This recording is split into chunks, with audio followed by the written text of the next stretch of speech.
So let's go around before we dive into it. You guys finished last session. You upgraded to level 4. What changes did you make? General changes did you make to your characters? Let's start with Riken. What were your upgrades?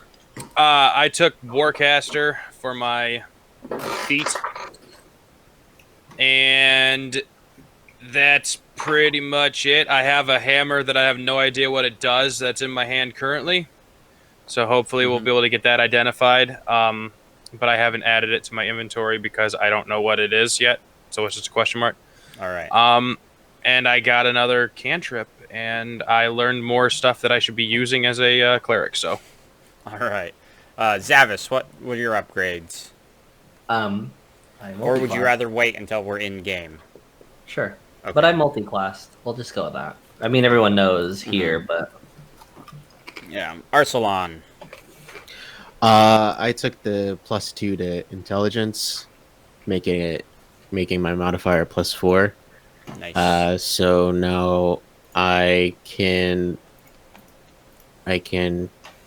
know more spells. I cast more spells, and now I have a new cantrip. Okay. And some new level 2 spells. Nice. And Ironbark? I took the new UA Feat Piercer, which works across generally all the animal forms for their bite attacks. Yeah. So it means I get to reroll if I have poor damage, and if I crit, I add another damage die to it, another die to it, and it also gives me a strength or dex. But that's sort of not. It wasn't the smartest choice. I should have probably taken Warcaster as well, but just for funsies. And then I got obviously Pass Without Trace now. Yeah. So that's we're going to gonna be stealthy useful. boys. Yeah. Which when you asked about Piercer, I read that, but then I didn't even think about the wild shapes using it, and I was like, now I'm like, oh dang, that is powerful. That's a good one. Yeah. Well. That's yeah. fun. I think it's okay because I don't want to be just, like turning into a bear and slashing all the time like I would have taken the slasher one. I want to try out like a wolf or a toad, some of the other interesting ones. Toads have slashing damage? No, they have piercing damage on their bite. Oh, Piercing. wow. Yep. Bite. I was just as surprised as you. It's pretty crazy. What does it do? It's crazy. If they bite, they got teeth. Those pierce. It makes Yeah, a I little never really sense. thought about that before. If frogs have teeth, but I guess so. Who does think about that? Like, how do you spend your days if that's going through your mind? Probably Somebody thought about it. All right, are you guys? We'll just get into the recap if you guys are ready. Do you have any questions before we jump in? Yeah, just a quickie. Did I get my wild shape back? Yes. From leveling there. So I figured out a better way to explain the leveling in this. The leveling is essentially a long rest, so you get your spell slots, you get your wild shape back. Instead of having to take a long rest to level, in this version you level up, and that's a long rest. You can take a separate long rest, but it's not specifically needed in order to level up. Okay, so that time 8 hours hasn't passed essentially. No. Because that's what I was wondering about. We were given a 2-day time window. Yeah, no, you get the 8 hours hasn't passed. We're picking up exactly where we left off. Gotcha. Previously. The So, Blood Heir. yeah. Any other questions? Nope. Nope. All right. So, recap. This time I'll do the recap. You guys arrived in the village of Redcairn just earlier today.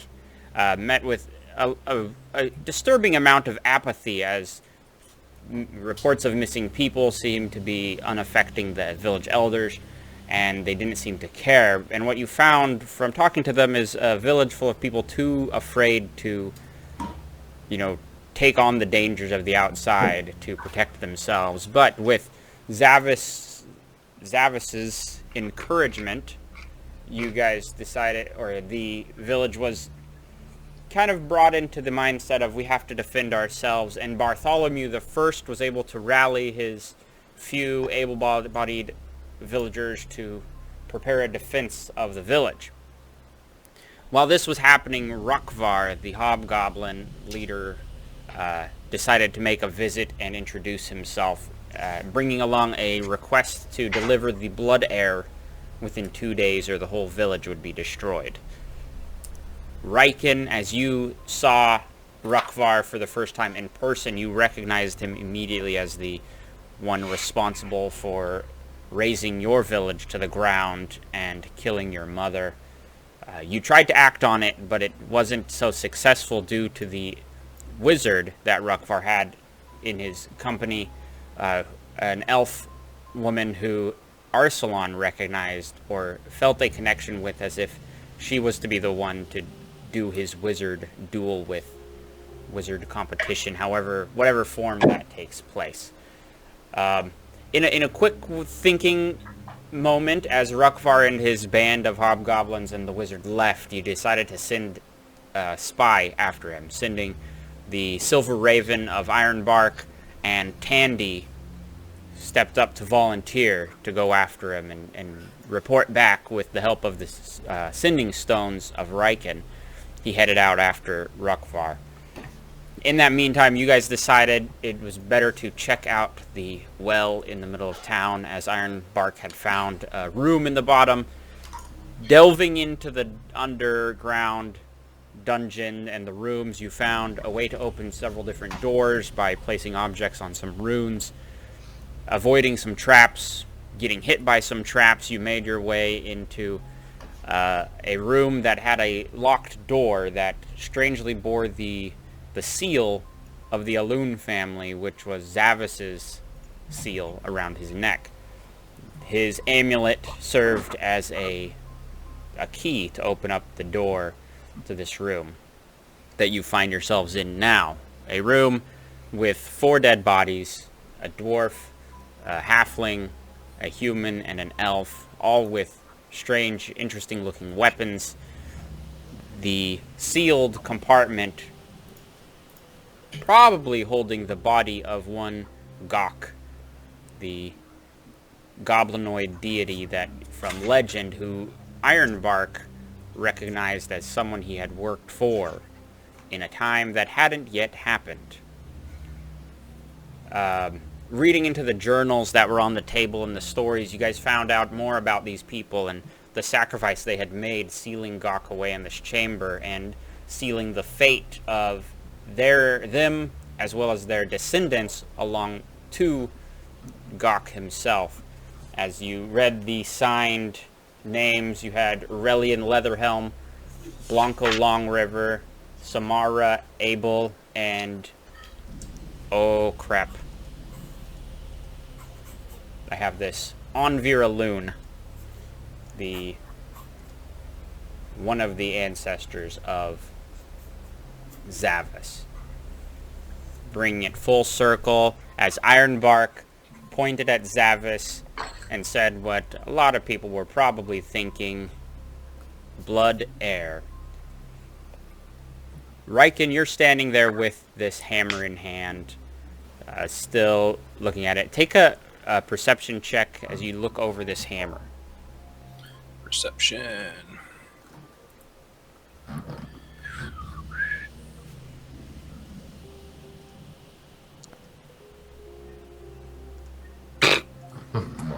But plus 5, so Yeah, 11.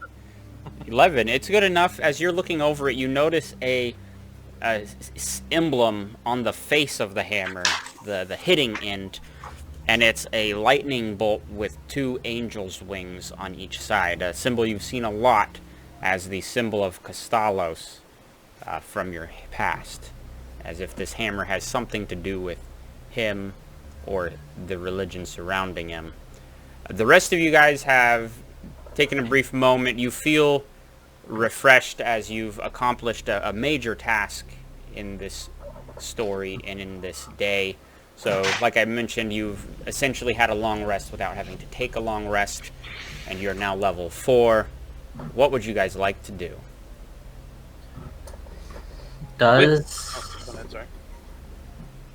Do I know who Anvar Loon is? I would say no, since you haven't met your dad. then you might not know who this is.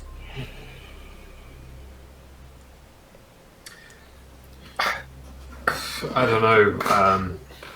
Honestly, it seems everyone's still a little bit mind blown. But can I, perhaps with Arsalan or Zavas, can we have a look at the other 2 bodies? Yeah.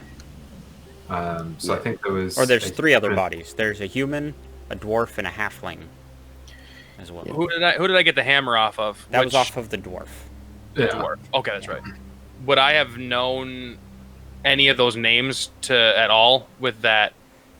Roll a history check. With it has the fact that it has my crest on it. Yeah, that seems. It seems quite personal to you, right? How did Ironbark talk? 16. C3PO. Oh yes. Yes. 16.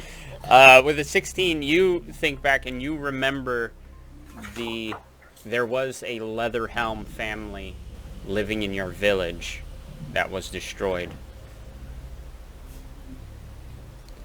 Ironbark, you wanted to investigate which bodies? I'll go for the human. Okay. The human is holding a glaive, or has a glaive kind of positioned nearby her body. Roll an investigation check. And is there something specific you're looking for? Any notable emblems or, we've got this hammer that's obviously has some symbols that Riken recognizes, and the clothes on the elf that Zavas recognizes. So I think I'm looking with Arsalan for anything to do with. Yeah, I was going to say the same thing, and hopefully it would give advantage for the fact that I would say, hey, this has something to do with what I know as well. So maybe we're connected to these other bodies as well. So hopefully that gives advantage. Well, I think if Arsalan, if you want to help me have a look.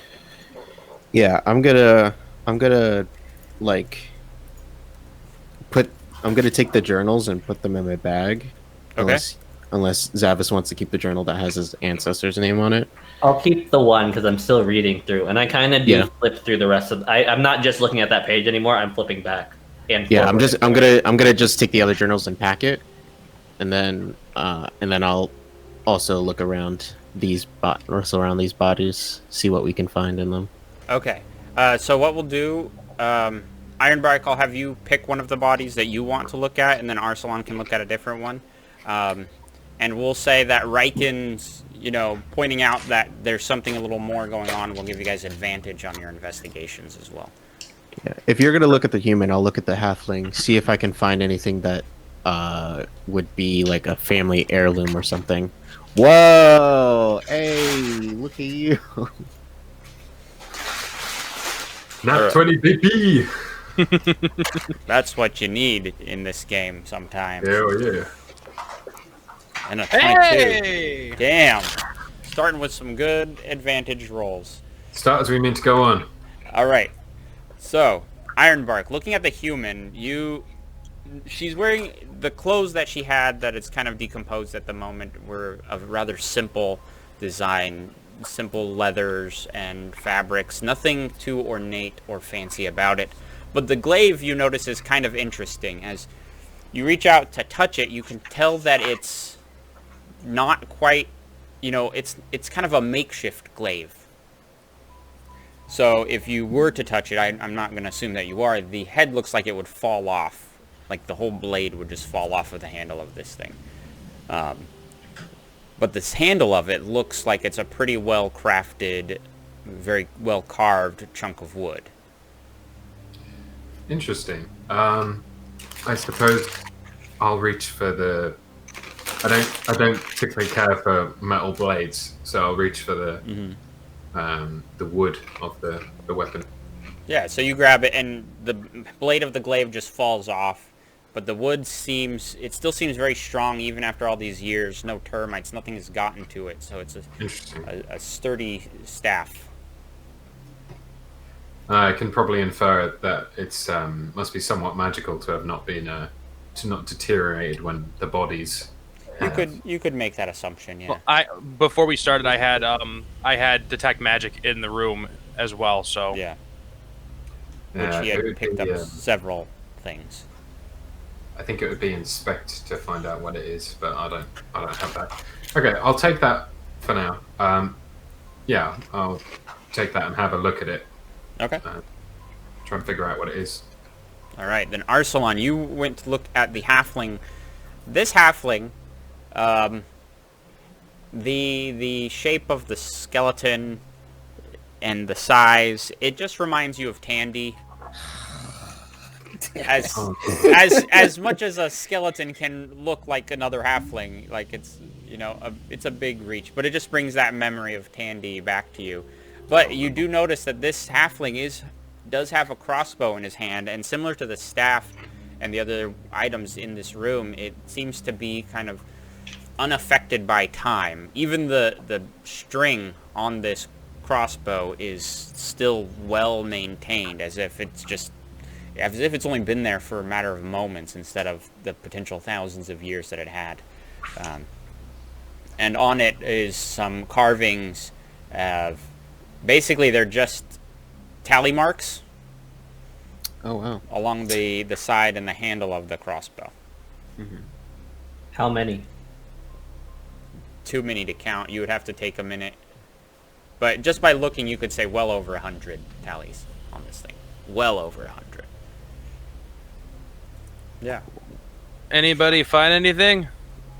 All right, I'm gonna take that crossbow and. So if I cast Identify, would we be able to identify all these items, or would we only be able to identify one? I mean, with a ritual. Yeah, with the ritual. Yeah, you can take as long as we want. Using the ritual, you can take the time. You can cast it on as many times as you want. Yeah, so I'm just gonna ritual cast on all these weapons, I guess. Okay, so you're gonna take 40 minutes later. Well, Yeah. Let's take 40 minutes, guys. Just Take a short stand in the circle. Yeah, so while you're doing that, Zavis, Mhm. go ahead and roll an investigation check as you're reading this journal some more and trying to find out who Onvir was. Eh, it's okay. But why did I decide to roll my obsidian dice in a dark room? That's an 18 though.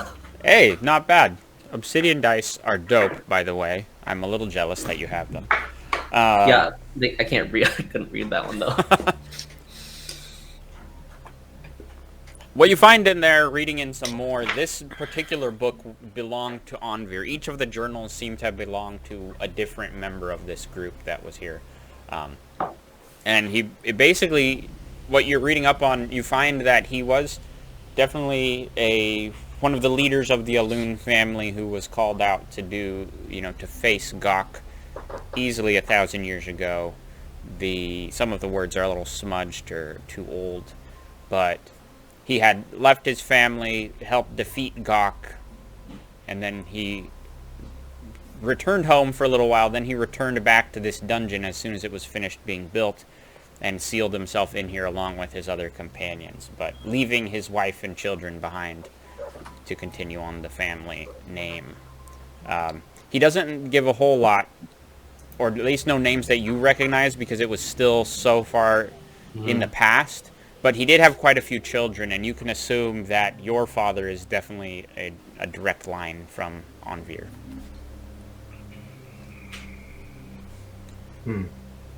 I'm going to, in this time, message Tandy again on the stones. Okay. And I'm gonna say, Tandy, just want to get a check in. How you doing? I'm here. I'm finding their camp. It's pretty. They have a whole camp of people out here. Okay. You're hidden really well. Yeah, they can't see me. I'm hiding. I'm quiet. What's your last name? By chance? Newborough. Newborough. And do those shoes fit good? Oh, these are great shoes. They're really comfortable. All right, have a good one. Bye. Bye. Bye, love you. Yeah, love you. Bye. Love you. Bye. Don't forget to bring home milk. Right. And then I'm gonna talk to them. You're like, okay, I checked in with with Tandy. He's hidden still. They've got an encampment. The shoes fit well, and his last name is Newborough. Does that ring a bell to anybody? Have you seen anything with Newborough at all? No. Oh, well, I thought I was smart for a moment. Sorry. No, Ryken, I'm asking essentially, what did you know? Can you message Tandy back and ask how many people or how many are at their camp? Okay, so I'm calling Tandy back because apparently I'm that girlfriend that doesn't know how to stop calling. I'm going to call Tandy back. Talked. I sometimes I'm not smart. Sorry. Do you see how many people are in the camp there? Just from where I can see, there's like 15 hobgoblins that I can see. But it looks like there's a lot of space. There might be more. They're saying he says about 15, but possibly more from what he can see, where there's a lot of space. Can you ask him if he knows if he Here, you were talk to him, back? and I'm just gonna hand him the stone. Tandy, Yeah. this is Savis. Oh, hi, Savis. If you were to go back to the village, would you know how to take us back here if we needed to? Well, yeah. I just followed him. I know the area. Okay, then come back. We wouldn't want you to get... The more time you spend there, the more likely you'll be seen, taken, or anything else. So, we'll see you in the village when you get back. Okay, I'll see you guys in a bit. Okay. He's coming back, and I give it back to Ryken. Hello? Right. Now what? No. Arsalan, What are you wearing? Oh my god. Khakis. Yeah, he wears cargo shorts in your shoes. Arsalan, you finish up your identifying. All right. Here, yes, Ironbark. Did you have something to say? I thought I heard you say something. No? Oh no, I was just making a little happy noise. Oh, okay. All right. So what you find out about these items, all of them, you have the crossbow, the longsword, the hammer, and the glaive handle itself. With identify, I think you can get their names. Yeah, I said you could get their names. These ones don't have names, which is none of them are named, as if they're just mysteries. But what you find, we'll go through each one here in a minute. Okay. Are you able to actually put them on our character sheet as an inventory slot? Depending on which one you take, yeah, we can add them to your character sheets. So the crossbow you discover it's a +1 to attack and damage rolls, and when you roll a 20 on your attack roll, the target takes an extra 7 damage of piercing damage. Ooh. From that. The longsword is also a +1 longsword, so attack rolls and damage rolls. But this one, when you hit a goblinoid creature with the weapon, the goblinoid takes an extra 2d6 slashing damage from the hit. The staff that you find is a +1 staff and +1 bonus to spell attack rolls as well. And when you are attacked by a creature within 30 feet of you, and when they make an attack roll against you, you can use a reaction to hold the staff aloft and cause it to flare with light. The attacker has disadvantage on that attack roll and it has to succeed a DC 10 Constitution save or be blinded until its next turn. Ooh. So it's like a blinding staff. And last, the lightning hammer thing. It is a lightning hammer. Unnamed. It is a +1 bonus to your attack and damage rolls, of course, but this one, as an action, you can throw the hammer up to 60 feet to a point you can see. Thor! And when it reaches the point, it vanishes in an explosion of lightning, and each creature within 20 feet of that sphere has to make a DC 12 dex save, or takes 4d6 lightning damage on a failed save, half as much on a successful one, and then you can use another action later to cause the weapon to reappear in your hand. So I'll take the hammer. But once you've caused it to explode, you have to finish a short or long rest before you can do it again. Okay. And if you forget to call the weapon back, it will reappear at the point where you left it within 24 hours. Just if you forget. If you forget to call it back to you. Just Don't in case. forget to call back. Got it. So those And are these. So I relay all that information to everyone. Now, using it to call back is an action or a bonus It's action? an action to call it back. Yes. Got it. And then I would assume, but do you also identify the chainmail? The Elven Chainmail? Or can you? I actually, after you finish, I'd ask, Aslan, can you actually check if on this as well? This belonged to, well, my family as well, so it's made of elven metals, so I assume. Would I have known if it had any magical properties from that detect magic? From that, you could.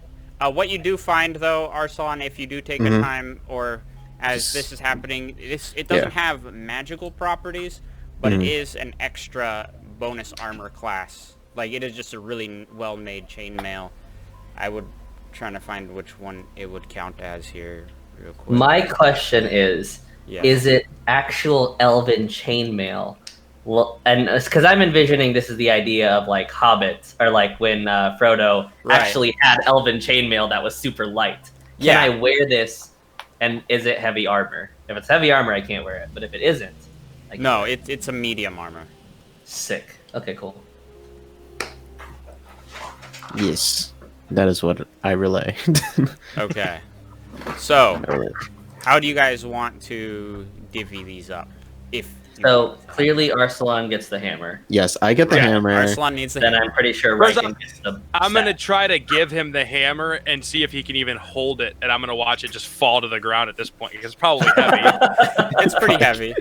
Yeah. In the middle of identify, he was just struggling to even lift it to look at it. It's a little clunky for Arsalan's tastes. Barry picks it up in one flipper and hands it back. Gary's word. But as Barry does pick it up, he just turns into Thor straight up. That's funny. With a horrifying hanger face. Great. So Arsalan, though, you are taking the chainmail. Am I correct? Well. Sorry, Zavis. not Arsalan. Zavis. That was. If it has, if it belongs to my family, then yes. I don't. Like, I'd like to take the sword just primarily because it was his, but I'm not necessarily someone who's going to say, I need this. Mm-hmm. Right. So, I'll hold on to it, and if anything, put it in the haversack. But yeah, the Elven Chainmail, I would love to hold. I look over at Ironbark and I'm like, does this staff speak to you? After you've spoken about... Oh my god, I've forgotten his voice completely. C3PO. Arsalan, after what you've said, I actually think that crossbow is more my speed. Okay. I'm big into piercing at the moment. I just look at you and like, what? It's not a phase, I swear. But no, my reasoning being that piercing damage from a crossbow will actually work. Oh man, that's crazy. Yeah, so I give you the crossbow. I'll take the staff. Yeah, the nearly 4¼ staff. Wild shaped as well. The staff, the blinding thing won't happen because I won't have the staff on me. So it makes more sense for you to have it. Okay. All right. Cool. If that's all right. If anyone else wanted it, I don't know, but no, this is fine with me. All right. As you guys take these items in your possessions and you hold them in your hands, they don't have a name that Arsalan had given them. So that's your turn. What are you going to name these things? Let's start with Riken. Let's start with Riken because he's very excited about this hammer. What's the name of your hammer, Riken? Come back to me because I'm going to Google everything. Okay, all right. How about Zavis? Do you have a name for your sword? For the chainmail, no, because I'm just assuming it's. I'm right, not gonna chainmail. I don't feel like naming it. What about the wearable. sword? Blood Heir's Bane. Blood Heir's Bane. Blood Heir's Bane. Okay. All right. All right, that's now on your character. There Sick. you go. As well as the chainmail, you'll see it in there. Sick. All right, Arsalan. I'm thinking flare staff. Simple, to the point. I dig it. All right, you have that on your character sheet now. Yeah. One of Ironbark. the one of the generated things: putrid ironbark bludgeoning staff.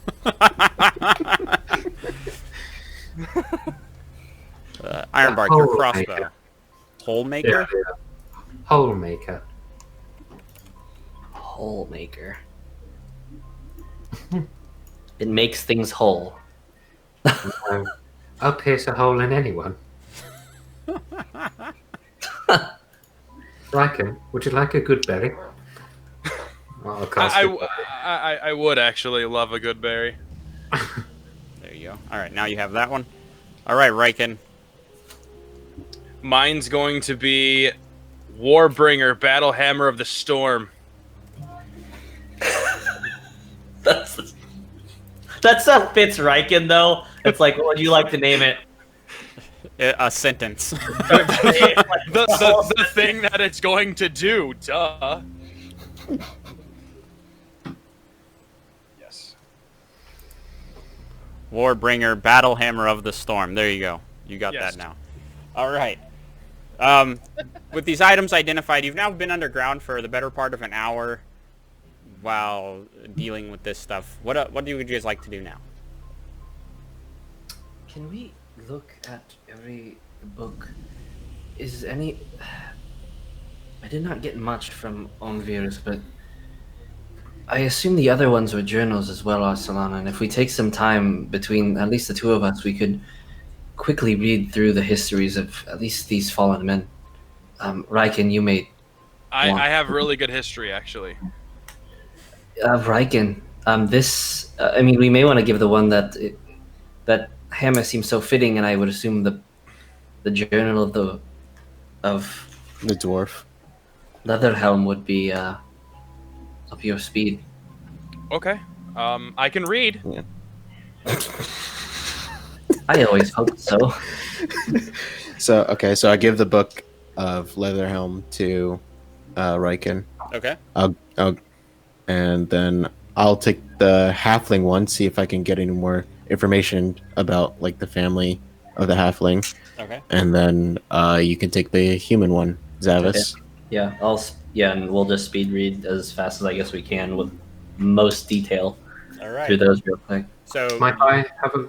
Sorry, just quickly, whilst you guys are reading, might I have a look at the potion? Oh yeah, I give Ironbark the potion. Whilst they're reading, Ironbark's going to go into a corner and like dip his finger in and taste it. okay, we'll come back to that. No. We'll have to come back to that. Okay. So Arsalan, which one did you pick? The halfling book, Mm-hmm. correct? Okay, I'll have you roll a intelligence or a history, either one of those checks as you're reading through to see if you pick up some information here. Alright, I'll roll history. All right. A.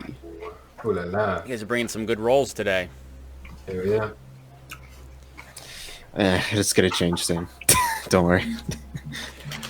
What you find out about this, the halfling was actually the leader of the village of Redcairn when it was first established. They had helped basically orchestrate all of this. What was their name? Blanco Longriver was their name, and they had found themselves kind of at the receiving end of Gok's wrath at one time, and they constantly found Gok just one step ahead of them over the years. And so he had found these friends through his adventuring days. He was already old by the time Gok had come around, and he called his friends together, and they were able to work and entrap Gok. They couldn't kill him; they had to trap him forever. And then he decided, over the next couple of years after they had put him in the tomb, before they sealed it up, he decided he was going to build the village on top to create a kind of unassuming location that people wouldn't come trying to find Gok here, he had hoped, and had invited some of his family and friends out to live, and they just formed Redcairn right on top. As that was happening, they had finished building the tomb, and then he, on his retirement, he took off and came down through the well to join his other companions down here, taking the potion and trapping themselves in this area as, you know, defenders if anything were to happen, kind of thing. Mm-hmm. They took the potion and then they were trapped down here. They took the potion a while before. When I just said it right there, I compressed time, but he took it when they trapped him, and then they built the tomb, came down here, and stayed. Yeah, there might be more information on that potion in the other ones. Who wants to go next? Between Riken and Zavis. Yeah, I can read through some eras. Okay. Yeah, it's going to take me some time to read because apparently history is based off intelligence, and I'm proficient in history, but I'm not smart. Yeah, makes sense. I just got a solid 10. All right. It's a lot of kind of crazy wizard scribblings in the human's book. She seemed to be the one concocting things and putting the potions together. One thing you definitely pick up on, even with a 10, it's just very clear that the potion had bound the life force of the captors. Captors? Yeah, the captors and the captive. So, essentially, how does it work? There's a lot of suspension of belief here going on here, but Gok is tied to the life of these people. So while they were alive, he's dead, quote. And if he's brought back, the only way he can come back is if everyone of that bloodline is killed, and then he would be freed from that potion thing. But you do read also that the potion takes a pretty heavy toll on those who drink it.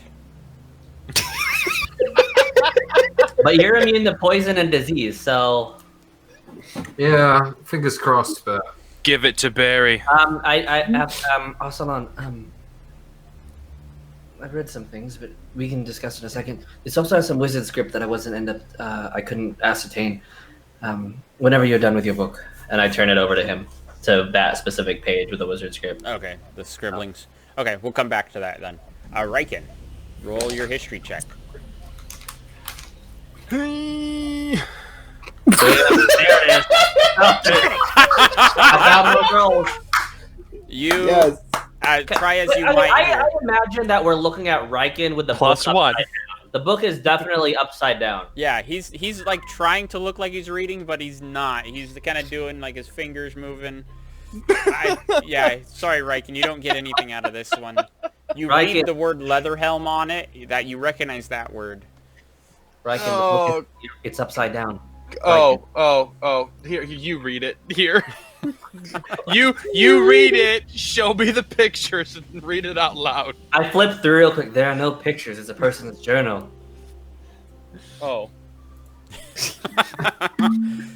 With that quick flip through, Zavis, you explained that Eurelin had lived on the island in the village of Kelma after her days adventuring, and she had come back here after leaving her family behind. She came back to join the others. Pretty simple, straightforward story for her. She was a simple dwarf That happened to have the hammer of Fistalos that you can only get into with. Huh. He just skimmed over it, like it wasn't an intensive read. I'm gonna take the book back and keep it in my bag so I can attempt to read it again. Okay. With more time. The BR like a da honey. The BR like a da. Oh boy. Ironbark. Barry's gonna teach you how to read. Oh yeah, I Can I guess Barry speak to could have Barry? helped. Barry's gonna help you next time. Okay. Ironbark. Now that you have a little more information, what do you want to do?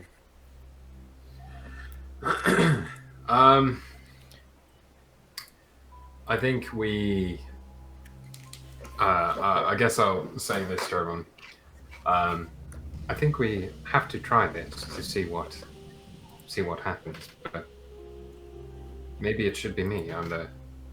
As Zavas, you said, I'm the most resistant to ill effects.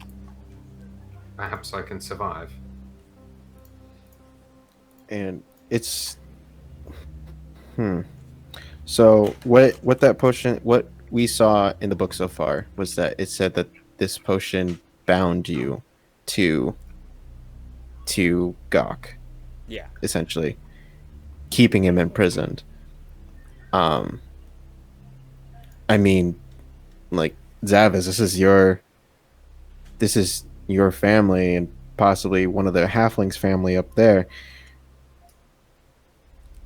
It's up to you if you want to later on fulfill this responsibility that a possible ancestor of yours had. The thing is, I didn't even know my father. He took care of us. He left a fortune, essentially, with my mom. Went to the best schools, never had to work a day of my life. But I never knew him. He left when I was still as soon as I was born, he stayed a couple months and left. So I don't even know if I feel any tremendous desire to stay here and continue this, but at the same time, if that's some sort of god that's trapped underneath, I mean, I feel that we all have some sort of responsibility to make sure that this thing doesn't get unleashed, and whatever those goblins want, I mean, obviously they can have. So we'll have to figure out what we're going to do and what we're going to tell down. Whatever decision that you decide to do, it's your choice. Like, I don't want you to feel like this is something that you have to do. You should be as free as the magic that you cast. And you should be able to freely choose whether or not you want to take up a responsibility that is not inherently yours to begin with. Arcelon, it might not be that simple. I know it might not be that simple, but I mean, as long as I I live, I don't think it matters if I'm here. I don't want to waste my life here. But as long as I'm alive, Yeah. it should be fine. And I mean, who knows? I would assume that the ancestry of those dwarves, the halfling and the human, are also alive as well. Well, So his blood is our blood, his fate our fate, and that of our progeny. Do you remember those words? yes, we just read those words technically. Well, it might not mean that you have to be here, just that you live.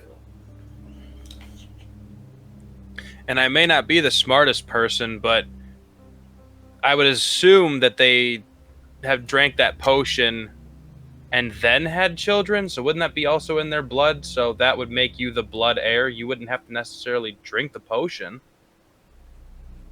That's just my thought. That's. I mean, we still don't even know the extent to what this potion does and can do. We know it's tied down to it, but we still don't know exactly what ritual they had. Well, None of us read anything in the books. Clearly something's working because you're here and he's not, so... Riken, did you say that other family, they got wiped out? Everybody in the village that I was aware of had perished in that battle or destruction. The chaos was so chaotic. And I did not find anybody alive there at all. I don't know how I was the only one, I was just out on a walk. But it was also Rukvar who did it. Yes. And Rukvar's here now. Right. And one of the halflings could be a Blood Heir also, as well as Zavas. So maybe he was looking for Leatherhelm then? Well, I'm thinking that perhaps they have to wipe out all the bloodlines. And then Gok can... Yeah, if there were dwarves living in your village, it's possible that the Leatherham family has been totally eliminated, and then the halflings were next on their list. Who knows if they already decimated a human village or a human town? Who knows?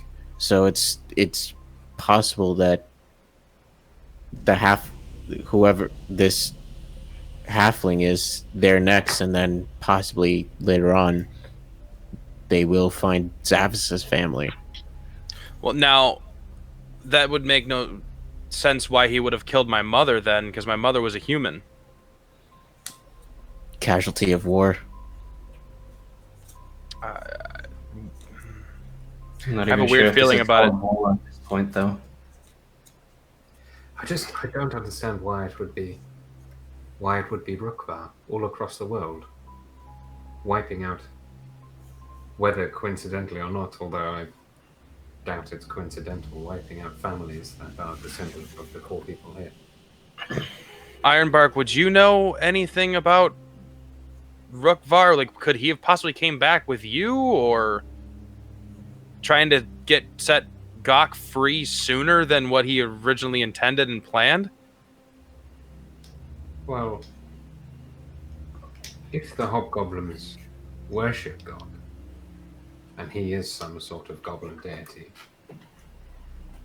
I think it's entirely possible that Rukvar wants to awaken him. But I don't recognize Rukvar. Okay. I remember very little of my time.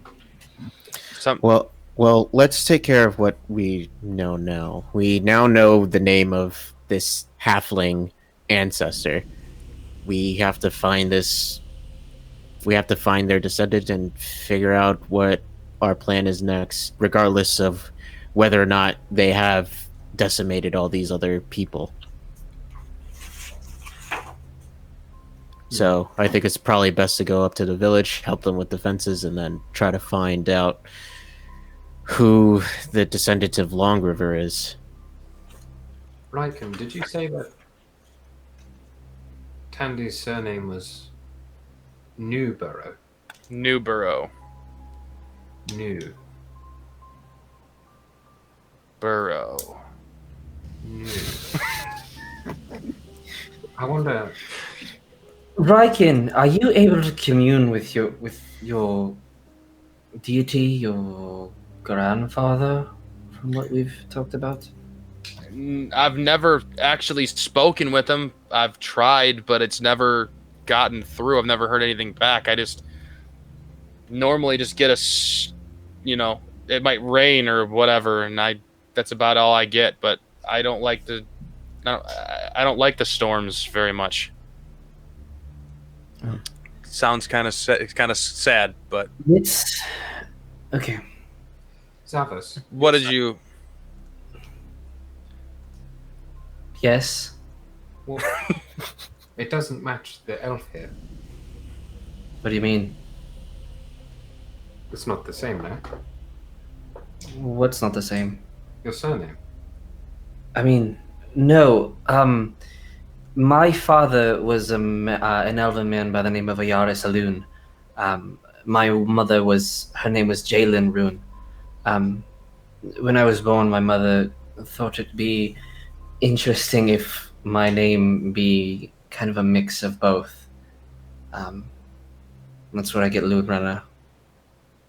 So, if surnames can be changed, it stands to reason that the halflings could have changed their surnames also. That's possible. Newborough, Yeah. New being operative there, sounds like it could be just that. New. Yeah, and it's possible that Longriver only had daughters. Well, that's very presumptuous of you out. I mean, it's possible I mean, no, that you're not incorrect. But here's the first thing, though. I think we've spent quite a bit of time here, and it's honestly starting to creep me out. I think also we just needed some fresh air. Maybe talk to some of the townsfolk up top. yeah. But let's make one thing clear. Let's not disclose that I met anyone of my family down here. Just in case any of the halflings are in with these goblins. Just in case the goblins don't know anything about me. Why are you looking at me when you say that? Well, I'm not looking at anyone. I am. I'm just saying. Berries. I may have just accidentally stumbled upon here. Maybe it's fate, whatever. But for all we know, no one knows that I am of the Elune family. And I myself am if this note is speaking correctly, I am not. No one knows that I am a Blood Heir as well. Of what family? The Elunes. Who? Elunes? You are. Correct. My I father. get it. If a Warforged could wink. Just flashing of the eyes. I may not be. It's just I may that not be, anime flash. It's not even a. It's not even- So I I may think not be smart, but I get sarcasm. so. Let's head back topside and see if we can find this descendant of Longriver. I mean, At least. or the other option is we go down and we fight a god. I'm I don't think I'm ready for that. Well, Oh, So- look at the time. well. As everyone's kind of left, I'll kind of stay behind a second. Okay. And can I stand in front of this little gate, or this large gate, I guess? The thing that's trapping Correct. Doc. It's kind of in the floor. Yeah, so I'm just gonna that's stand over- like. Yeah, you can stand there. Do I know? Can I just? I'm not really gonna try to perceive, but I'm going to just say. When I know I'm the only one in the room. Hmm. I think everyone's left already. Barry kind of lets the door close behind him. So I don't know if I can talk to you, but you've helped me once before. What's going on? Is this the path that you sent me on? Anything would help. And I kind of close my eyes and hold on to my the family crest that I have. As you close your eyes, you grip the crest. In just a brief flash, you see a image of you recognize the armor that you just picked up immediately on this frame of a much older elf gentleman standing at the head of a long line, and you see, and it's almost this strange matrixy effect where it's just a long line of people who look very similar, and starting with Onvir Alun, you recognize him, and it seems to be people getting younger and younger, and at the end of the line you see a little baby Zavis sitting there next to what you assume is your dad in a brief vision.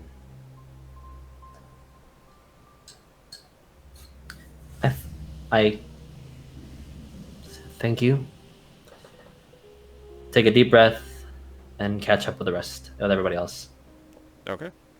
Sorry, I was just looking one last look at the room and not the elven body. I just wanted to pay my respects. Yeah, I made sure to stand by the door to wait for him. Okay. So, Yeah, so you All guys right. head out. You have your books, you have your weapons, items, and things.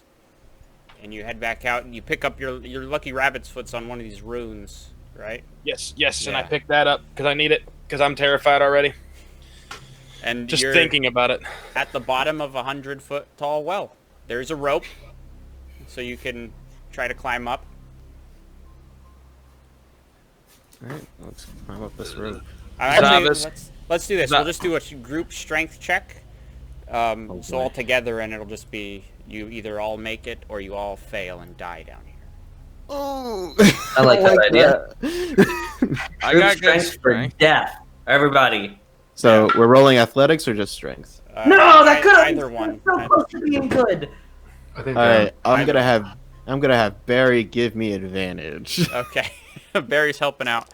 Riken, that's 18. good. Ooh, not great. I got a 4.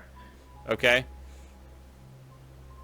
And Iron Bark. All I right. reach in as soon as I start slipping. I grab onto Riken as tight as I can. Everybody's Sorry. grabbing onto me, apparently. It's I'm just sorry. it's a lot of struggle. Riken taking the lead, Ironbark kind of taking the end, but you guys are able to work and get Zavis and Arsalan pulled up, with Barry just kind of along for the ride. As you guys reach back to the top back into the village. As we get up to the top, I'm going to say, Zavis, when we get a chance to be alone, I would like to speak with you on this.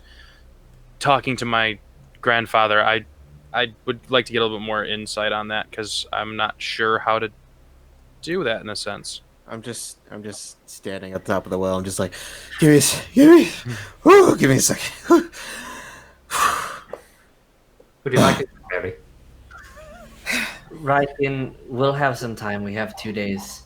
Okay. Check on Tandy real quick. Just see if he's still on his way back. Hey, Tandy. No response. No! Tandy.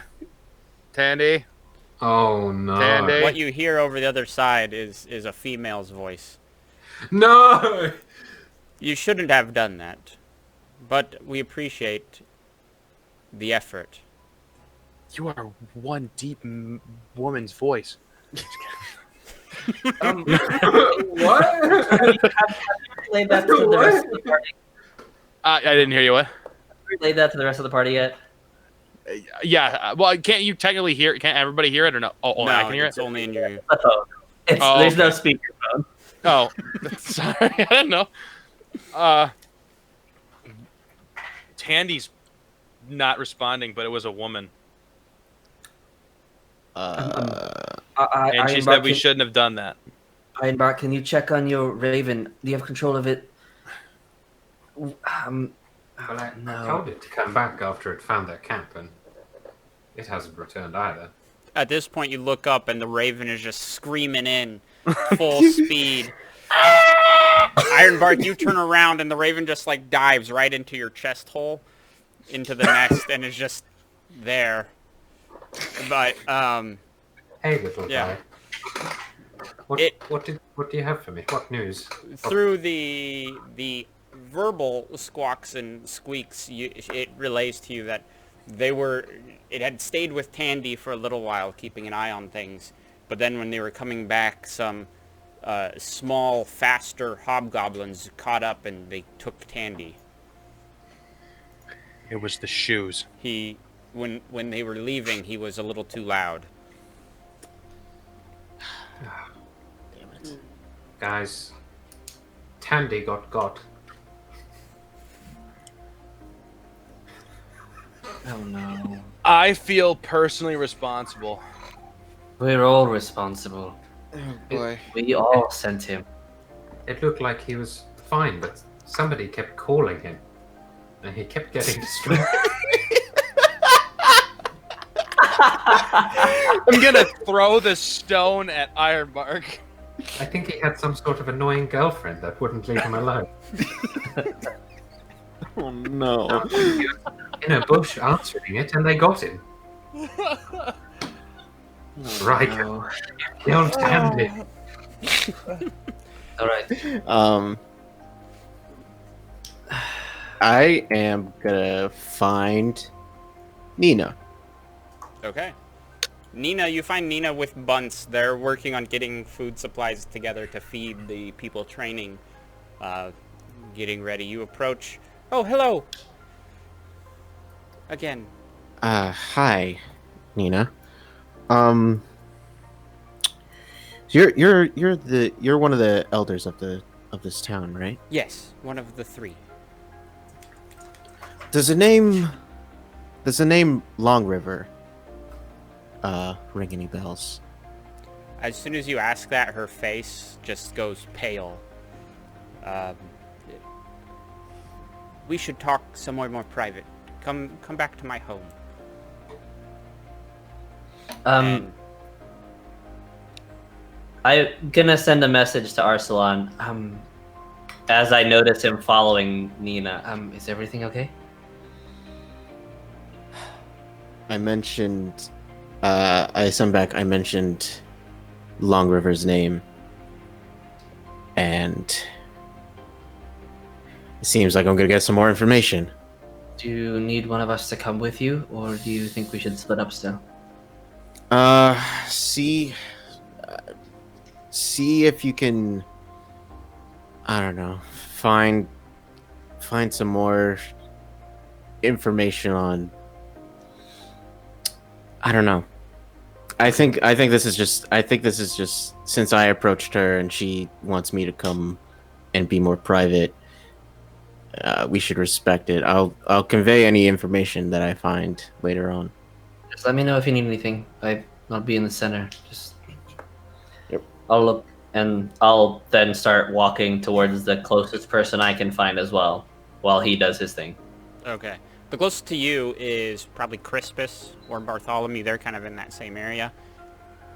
So which one of them would you like to speak to? Can I usher both of them to group together? Yeah. Since they're only like 15 feet away. Yeah, they're like right there. Yeah, you can get them together. We'll come back to you, Arsalan, in just a moment, but I do want to deal with Zavis' conversation. How are things going? I know we were gone for a while. I gotta remember the voices. Oh yeah, Bartholomew was a little... things are going well. People are training. We're getting fed. We feel more comfortable with our own strength over the village. Good. How are And, things? You delved into the well. Did you find anything of interest? We did. Hold on. Do I see Farmer Was it Farmer Jensen was the one who was who was guarding, right? No, he's No. one of the ones Farmer that got Jensen- taken. Kidnapped. Holman, right? Holman Gamwich was one of the guards. Yeah. Do I see Holman near? Yeah, Holman is kind of taking up a spot. Where did he go? Okay, that's fine. And I don't ask a question about where he is. Yeah, we found some things. We honestly came back with more questions. But if you could help us, the first question I have is, do you know anybody by the name of Longriver? Longriver. What's your name, Longriver? I haven't heard that name in several years, at least. At least 20 or Crispus. 30 years. What about you, Crispus? You're the one who's been you're the oldest one, right? Yes, I've been here longer. The same, though. The Longrivers left town a long time ago. Left town. Yes. For any particular reason? They said they were tired of living here in Redcairn and they left. Is that normal with halflings? Not so normal, but at the time we were thinking, oh, well, I guess they're tired of us. So they left during your life or before your? Yes, oh yes, about 30 years ago. Well, do you know where they may have lived? We just want to look into some things. We didn't really have a way to... Oh, you mean here in town? Right. Do they have anywhere that they lived in town? They There's a lived house. out in the farms. They were farmers. Okay. Well, I appreciate it. You're We'll let you know if we have any more questions, but let us know if we can help with any of the fortifications or training. We will let you know. I think the fortifications are going well. Holman was out. He just came back in from digging holes, as you had instructed him, but he's taking a break for lunch. I look Second over at lunch. him. I assume he's eating. Okay. Yeah, But yeah, he's eating. that's all I got. I end my conversation, and then I'm just gonna walk around town. could I like make just like a general perception check of like how like I don't even know if I need a perception check, but like I'm just gonna look at like what the town's doing and like verify that the town is actually working. Oh yeah, there are people out there, like, they're kind of practicing with their swords, what swords they do Okay. have. They have, their farm gear. They're out there, they're working, definitely. That's all I got then. Yeah, okay. We're gonna bounce over to Arsalan. Oh no, what is this? Oh, Arsalan.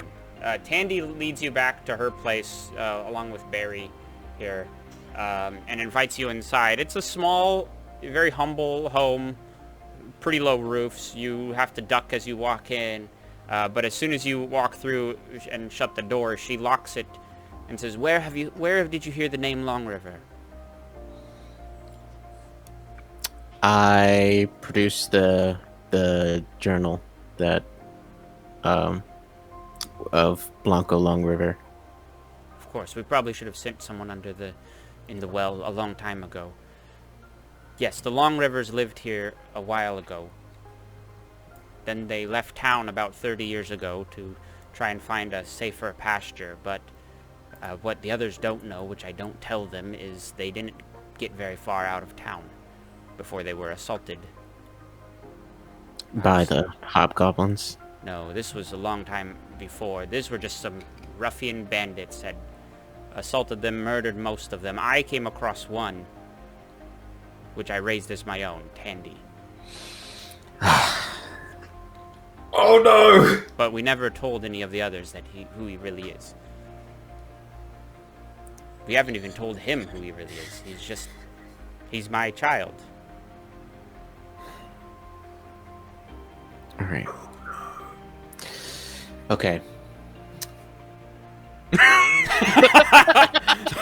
I forgot that Daniel had Bluetooth headphones, and I was like, oh, he's missing it, and then he walks back with that face. Okay.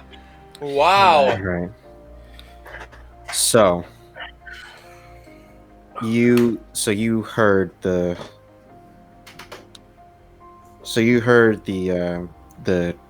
hobgoblins demanding a Blood Heir, right?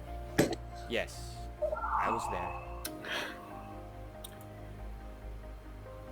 With this new information, Tandy is the Blood Heir. I was afraid of something like that.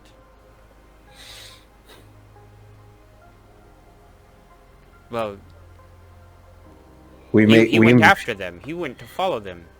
Yeah, and now we may have to, while you guys are fortifying the town, we may have to go after them sooner than we anticipated. Do you think he's okay? Have you heard from him? Has you been communicating? Too much. The last time we checked in with him, he was okay. We have not yet checked on him again. Well, I guess I'll stay here helping, but if you find out anything, please let me know. If anything happens to Tandy, I won't forgive myself. Oh, I'll be sure to let you know. But we just in case while you guys are fortifying the town, we may have to go over there sooner than we thought. Okay, well, I'll help. We'll keep people working on the town. Whatever you need to do, we'll do it. Or whatever you need us to do, I guess I should say. And I'm gonna give her the book. Okay. When Tandy returns, you should give this to him. He should know about his family and what his ancestors have done. Okay. I can do that. And what? As I leave the house, I I look at her one more time and just kind of like bow my head to her and leave. Okay. You head back to regroup with the rest of the party. In that meantime, Ironbark and Riken, what were you guys doing? Well, I ran off to this river up in the top of the map. Okay. Because I feel personally responsible for Tandy being taken, so I wanted to take off and basically repent myself, and I actually take a swig and swallow my liquor in my horn because I did something wrong. And I'm going to take out the rabbit's foot, and I have my crest, and I'm going to lay them on the ground, as well as I'm going to put the hammer down, and I'm going to attempt to pray in hopes that Tandy will be safe till we can find him. So that's basically what I'm going to try to do.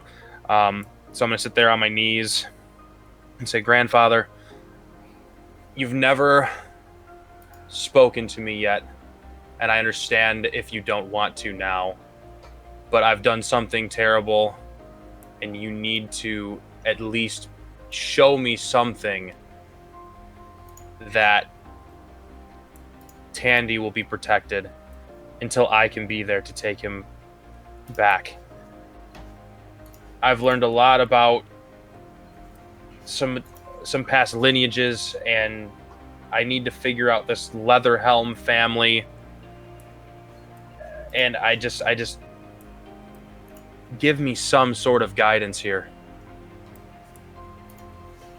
Okay. And I look into the river because I'm looking at myself because I have to talk to myself in a mirror apparently. Right. As you're doing this, you had put down the hammer, the rabbit's foot, and what was the other thing? My crest. Your crest. All kind of on the edge of the river, the bank, right? And as you have your eyes closed and you're going through these prayers, when you open your eyes, you look down into the water, and the rabbit's foot has fallen in and is being washed away from you. I'm gonna grab that hammer. I'm gonna smash the ground with it. Okay. Make a strength check. Because I ain't going after it.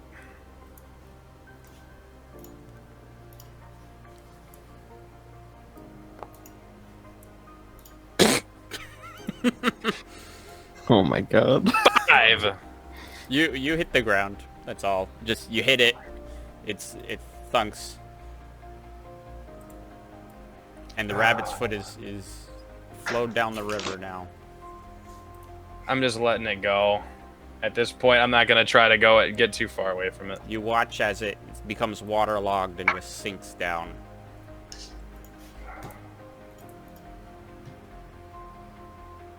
Thanks. And I'm just gonna walk away. Okay.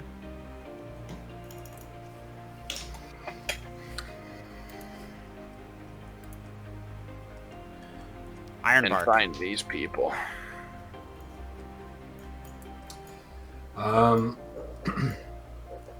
Everyone's having quite revealing moments with deities and ancestors and things like that. So I think I'll go speak to Hellman's over here.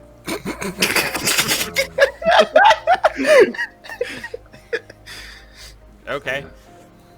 Yeah. As you approach, he just stands up. Right. I'm getting back to work. Don't worry. I'm gonna go dig these holes. Just don't hurt me, please. Tell me, have you seen anything? Not since I've been digging holes. I stopped watching.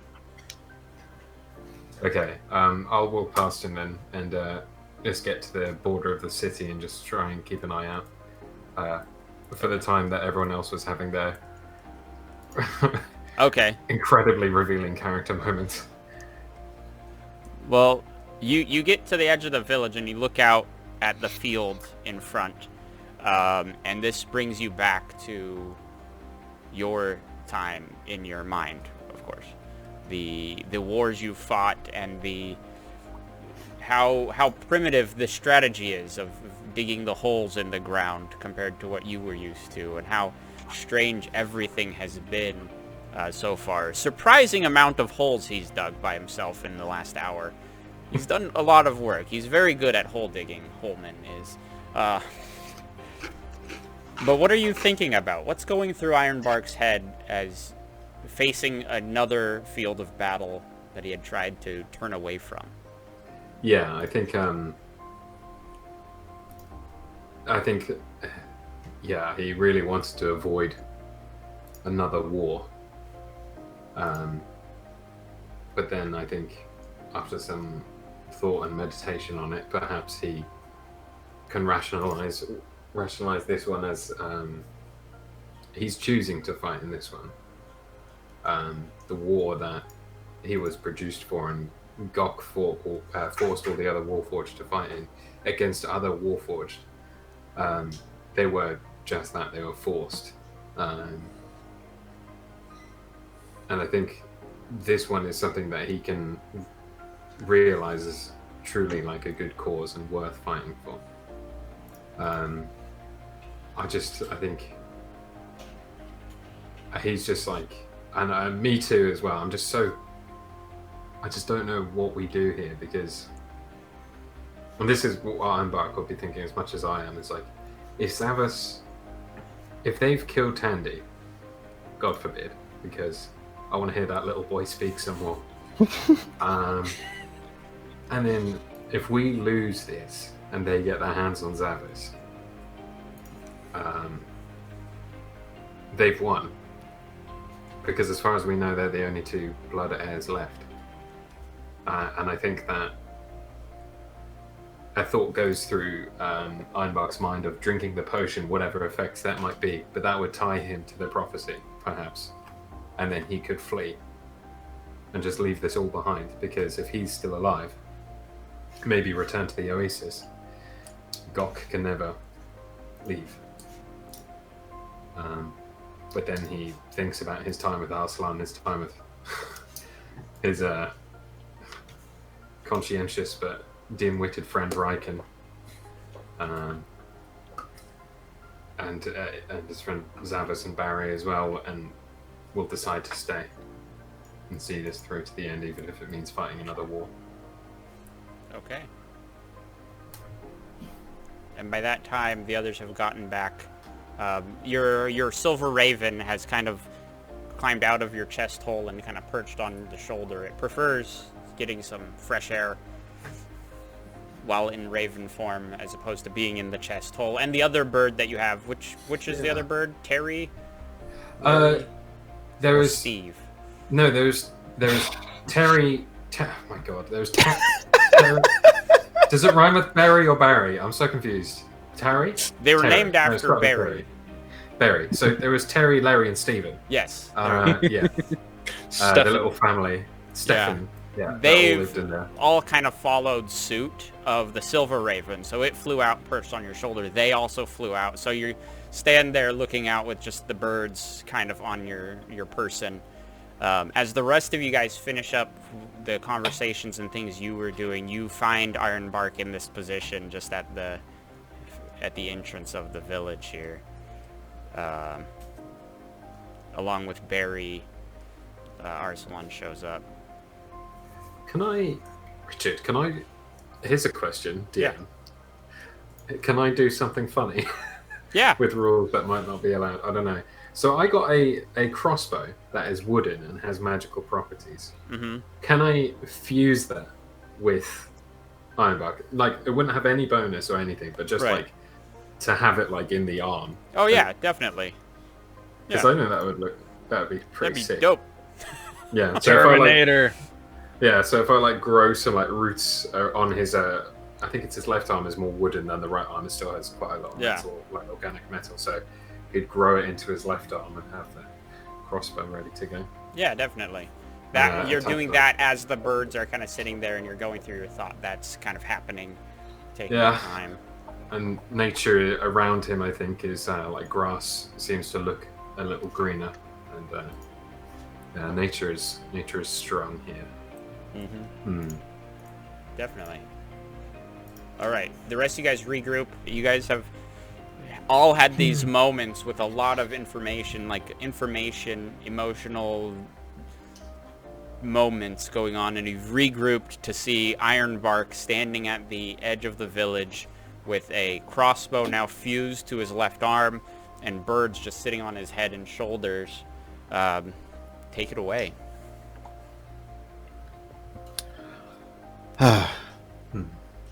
We need to find Tandy. we need to go get Tandy. What's We wrong need with our Tandy? little boy back. Tandy is a Longriver. Everyone else, Tandy's adopted. Oh. Oh. Oh no.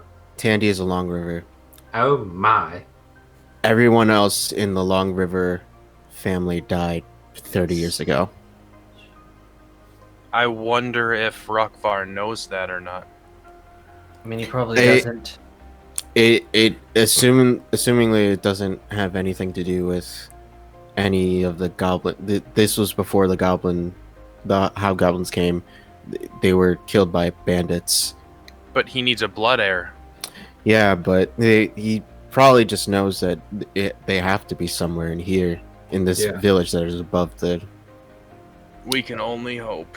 Well, But- do you remember that they were taking random little children, human children from this town? There's no such thing as a halfling. I refuse. Do you remember they were taking they were taking random children? They Oh. knew of the Blood Heir's existence here, but not whom Just specifically. not who. But now we just essentially gave them one. We have to go. Yeah. I mean, Tandy's annoying girlfriend really screwed him this time. And you guys can probably all notice that I'm like extremely on edge because you guys don't know that I no longer have it, but I no longer have my rabbit's foot that keeps me calm and like rational. Rykin, you said that there was a lady who talked to you last time you spoke into the stone. Yeah. We want to talk to her. You want to talk to her? Or do you want me to talk to her? I mean, one would assume that if he had a stone, he was important of some kind. And I mean, I'm only going to assume that they're going to think that we're going to send more people. Okay. So the element of surprise isn't really something that we have at this point. True. I'm going to hand you the stone. Before I talk to her, does anybody have anything that we need to make sure we cover? Yes. I mean, we could. It's not necessarily lying, but we can tell them we know who the Blood Heir is in order to get Tandy back. we could say it's somebody in town. We could. Make up someone. We could say it's Ullman. I don't know if that's a good idea. 'Cause I know that So there is this, and I've been kind of messing around over the past hour while everyone was kind of looked around town. I can do this, and I cast Disguise Self on myself, and I change myself into someone. I change myself into what a halfling that could look like Tandy's actual live parents. Oh my that's god, cool. you've got so small. And I do drop a foot shorter because that's in the parameters of the spell. I can look taller, thinner, or fatter. You've de-aged yourself. Yes, I mean I'm still Savis, and I still walk. I then stop. Ah, shoot! That's a spell slot. Oh, Okay, no, fine. Nope. But yeah, I don't change back. I'll hold and maintain this shape apparently for now. Mhm. So I'm gonna So- wave my hand above your head. So do you want me to tell him that we? you hit my actual head. Right. Right. Yeah, you totally did. I'm still out here. Do you want? I'll Do you want me to talk to them, or do you want to do it? You know the woman, so it may be to your benefit. I mean, knowing the woman is a stretch, but Knowing a woman is just half the battle, from what I understand. Tell that to Tandy. but I mean, this is risky because you are actually a Blood Heir, so technically we aren't lying. We're just lying that Tandy isn't. But I feel that at some point I could find a way to escape.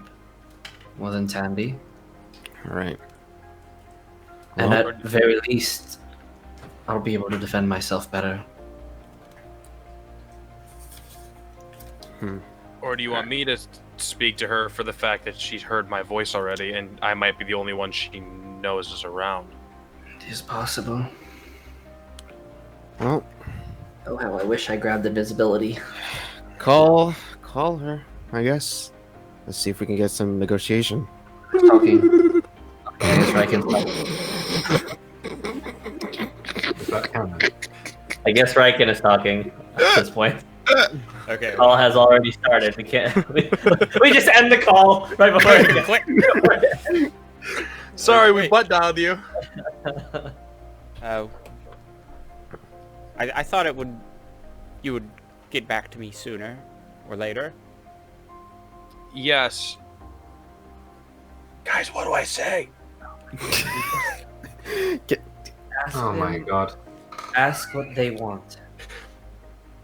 What is it that you want? You know what we want. We want the Blood Heir. Why? have Okay. you- Ask her why. What she plans to do with Tandy. What do you plan to do with the boy? Well, he seemed important, so we're going to find out if he is the Blood Heir. Seems straightforward. I take the sending stone. Okay. It's like, look, Oh, I wondered when I would be hearing from you. we found the Blood Heir. That's really good to know. We have the Blood Heir. You if have you- them. If you give back that halfling And the other ones. and The other And- three. and the other ones, if you have not killed them yet, we will trade you their lives for the Blood Heir.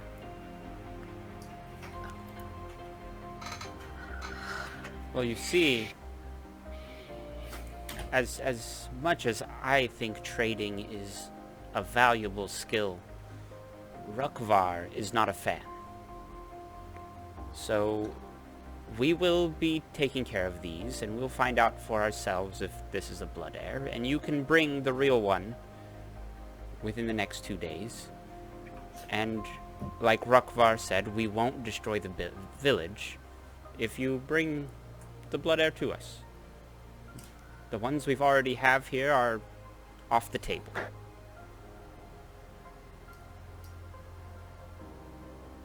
Arsalan, I don't want to have to say this, but maybe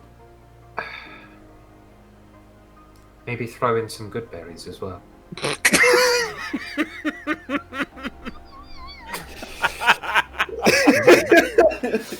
Ironbark, I really don't think that they want good berries at this moment. So nutritious. I mean, they were great and they helped out quite a bit, but I don't think they desire any of that if they're looking for someone in the Blood Heir. Well, what then? What? if we? I cover the phone. I cover the phone. I don't think It's it works canon that now. way. Like, Yeah. the sending stone is supposed to have you cast message or cast the spell, but it's just a phone now. Yeah, I cover the phone. I'm just like, what if? Hey, did you guys say something about good berries? What if? Some good berries. Good berries! Oh, good berries! It's like you just hear like the hobgoblins in a row just keep talking about the good berry. Tell him I want anchovies on mine. What? On the berry? Yeah, the response. And be like, what? It's like that's like pineapple on a pizza. You just don't do it. Oh no, Zach is gonna attack. I'm from Chicago. I I'm get to kidding. choose what's on pizza. I'm kidding. I like pineapple on my pizza. Just not anchovies on my good berries. It's just wrong. Yeah, I mean, right, they'd be bad berries if we did that. I eat anchovies on my good berries. All right, Arsenal. What? It's probably gonna show our hand a little bit, but what if we... I'm not saying we do give it to them, but we offer the potion. Well, maybe we don't have to do that. We could just say it's anything. We could give them a vial of good berry juice. And they can Yeah, we could make a vial of just juice and just say that it is the potion of Gok. Well, Here's the thing. What if, I mean, for all they know, we have no clue how to get there. To their camp. Why don't we bring them to us? And tell them that we have it. And we're ready. we could turn this on them, that's for sure. Or let them know that we found where Gok's hidden. Well, I think they know that Gok is here. They would have already went down that well a long time ago if they knew where he was. Mm-hmm. What if we threaten them? I'm gonna grab the stone. No. Right, if you tell them as hold before on. you start talking. Hold on. Arsalan, are you going to let him take it? You have it covered up. If he lunges for it, what are you going to do? It's probably gonna go bad, but I'm gonna do a little. All right, we're going to make contested dexterity checks. And Oh boy, Oh no. Barry, hold his legs. That counts. You get Barry's helping you out, Arsalan. So what am I rolling? So you're going to do a dexterity check with advantage versus Riken's dexterity without advantage. Oh boy. Because Barry just like gets in there and he like tackles our Riken's leg. Yeah, 6. Nice. All right. All you needed. No, Yeah. so- Riken Right. Barry is just like he's in there and he's tripping you up and you're not able to grab it and Arsalan keeps it away from you, unfortunately. Or fortunately, I don't know. Barry, You cannot tell any of them about Gok being down there. If the whole point of our quest here at this point is to make sure that the town stays alive, the moment they know that Gok is down there is the moment that they're gonna, with any force that they have, take this town apart. So we have to go to them. but they don't know that you are also a Blood Heir, or if there's any more. The paper or the journal said that when all of them aren't alive is when he comes. So if they take care of Tandy or you or whoever it may be, there's still multiple people. Arsalan, who is that woman anyway? I don't know them personally, but I am fated to duel a wizard. Ask her what her name is. Oh my god. Well- I've just realised. He's Harry What's her Potter. surname?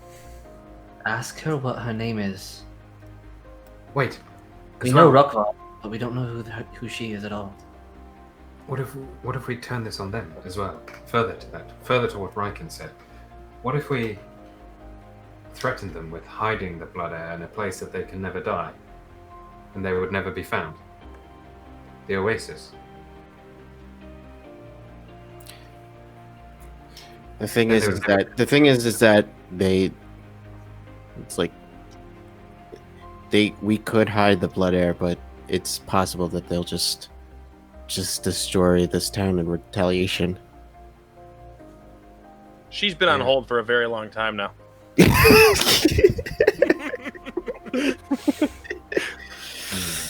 Look, here's the thing too, every second that we sit discussing this and talking to this woman is a second that we waste not saving Tandy. Yeah. I don't know how they're gonna figure out how he's the Blood Heir or not. They're just probably gonna kill him, honestly.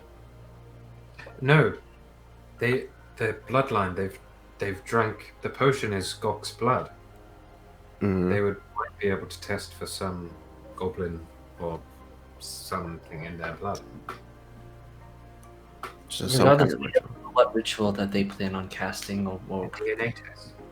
Well, either way, if they're gonna kill him, that's the way to find out how to get rid of him. They know that killing the Blood Heir is what's gonna do it. We need to let them know that there's more than one Blood Heir.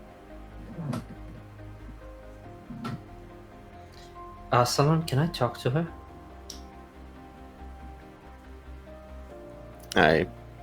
This is. Please don't laugh, and if you do, make it quick. I'm going to give my best halfling impression.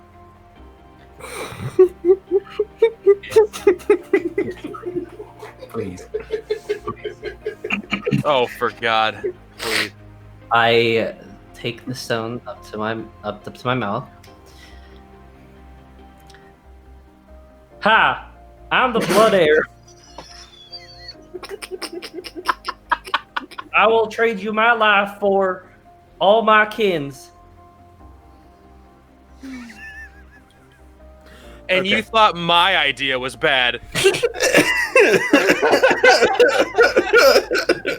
When you do that, the voice that She comes takes back. 2d6 psychic damage. No, that was a good impression. I'm not even gonna make you roll performance on that. That was a good, very well done. Oh man, that's good. But the voice that comes back is no longer her. Great. We left her on hold for It's too long. the voice of Rukvar. Vulin told me you were playing around. If this is really the Blood Heir, you should come to us so your village doesn't have to be destroyed. Well, that doesn't seem like a particular place that I know my kin will be okay. Is there somewhere else we could meet? Possibly where these adventurers first met your kin and fought by the river. You want to meet us by the river. Yeah, down by the river. I got high hopes. Roll a persuasion check. My reliable talent. You also say kins. That's a 25. Oh my God. Thank God he's a bard. Goddamn. It just seems to be that river is a neutral location that both parties would not find themselves in any sort of danger. So down by the river would most likely be the place that would be beneficial to both parties, wouldn't you say? Very well. We'll meet you by the river. Be there in 2 hours. And if you are indeed the Blood Heir, as you claim, then we won't have to destroy your village, or the rest of your kins, as you call them. Yeah. Well, Does that sound thank- reasonable to you? Yes. Thank you, Mr. Rukvar, sir. You are hearing from John Longriver. That once again is John Longriver. That is my name. Who is the Blood Heir? We'll see you down by the river. Excellent. 2 hours. Don't be late. You too. Bye. Maybe he knows the Goblin King you were talking about. You too. Love you. I mean, I'm back. Reminds me- Bye. It sounds like when two schools meet up to have a fight Yeah, down by they're- the river after school. yeah. So, West Side Story. Oh boy. So, oh my So god. are you talking about the river where you guys fought the first group Correct. of hobgoblins, The first or yeah. the crossroad where you saw the group marching through? Where we fought the hobgoblins. Okay. So- Okay. So, I guess by that conversation, Rukvar is going to meet us by the river. So, We didn't hear it. It wasn't on speaker. No, he would like to meet us by the river. He will exchange the four halfling boys or whatever for the supposed John Longriver, the halfling Blood Heir. So we have to move fast. I think we are closer to the river to them, at least, and hope to set up at least a form of ambush. If these halflings have been trading at least a little bit, and I would assume that they hunt for food, at least some of them could use bows and stay quite a far distance and just, if anything happens, fire from afar. But wait, Savas, what's to stop them mobilizing their entire force? Nothing. But it's better to do this trade that we have away from the town. But who are we trading? I turn and look at Holman. Oh my god. You've gone mad. Look, You can't give them the mayonnaise, boy. what I'm saying is, he looks nimble, and he looks like he could get away quickly. As soon as we have Tandy and the rest of the four, we can do a quick mission and get Holman back. What if there's anyone else who would be more nimble in town? I mean, if anything, I could maintain this form and be John Longriver. Savas, they want to kill the Blood Heir. As soon as they get their hands on Holman, or yourself, they could murder him there in the street. Well, in the path. And then come for the rest of us. Well, why not just ambush them on their way there? Your Raven knew where they came from. Why don't we ambush them on their way to the river? I don't think we have the manpower. What if, though? It's still gonna take some time to do some traps. But, okay. I didn't think this thoroughly through, but what if, when they meet us at the river, we go to their encampment? And since no one, or at least just the reserves of their troops are there, we plan an ambush from the inside. And once they see that we've tricked them, they'll come to this town and slaughter everyone here. And I'm not that great at math, but if it takes 2 hours to meet at the river, how are we going to get there around them at the same time they're coming towards the river? Well, it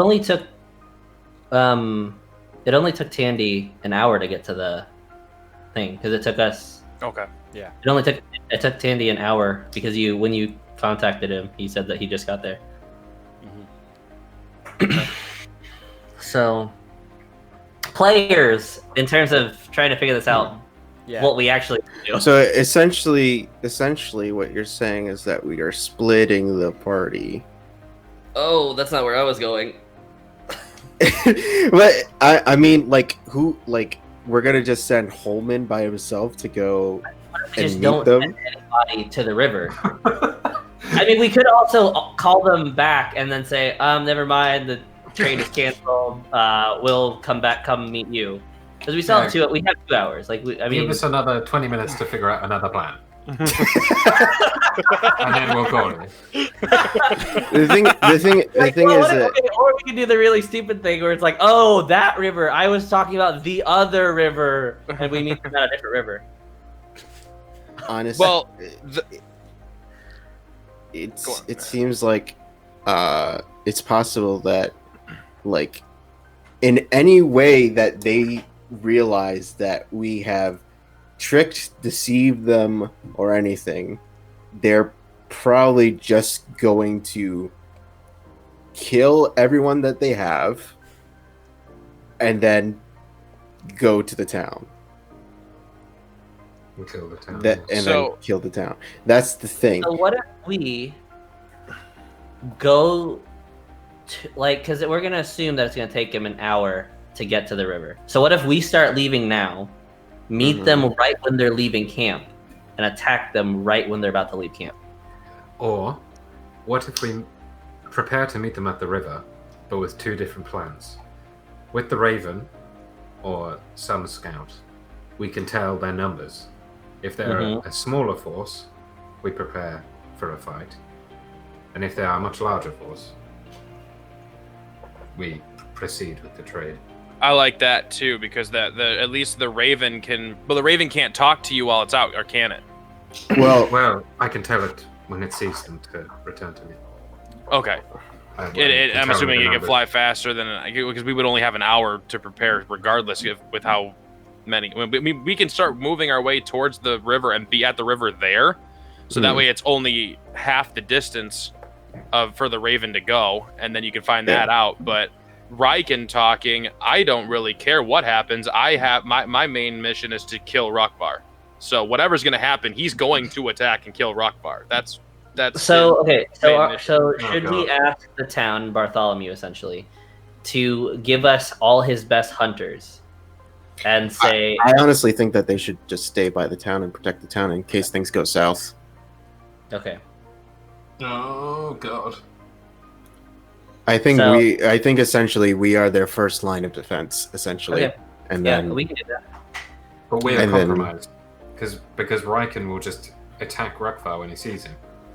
He'll be good. He'll be good. He just said he wouldn't be good. He'll be good. He'll be good. It's just that if Aslan, don't lie to me.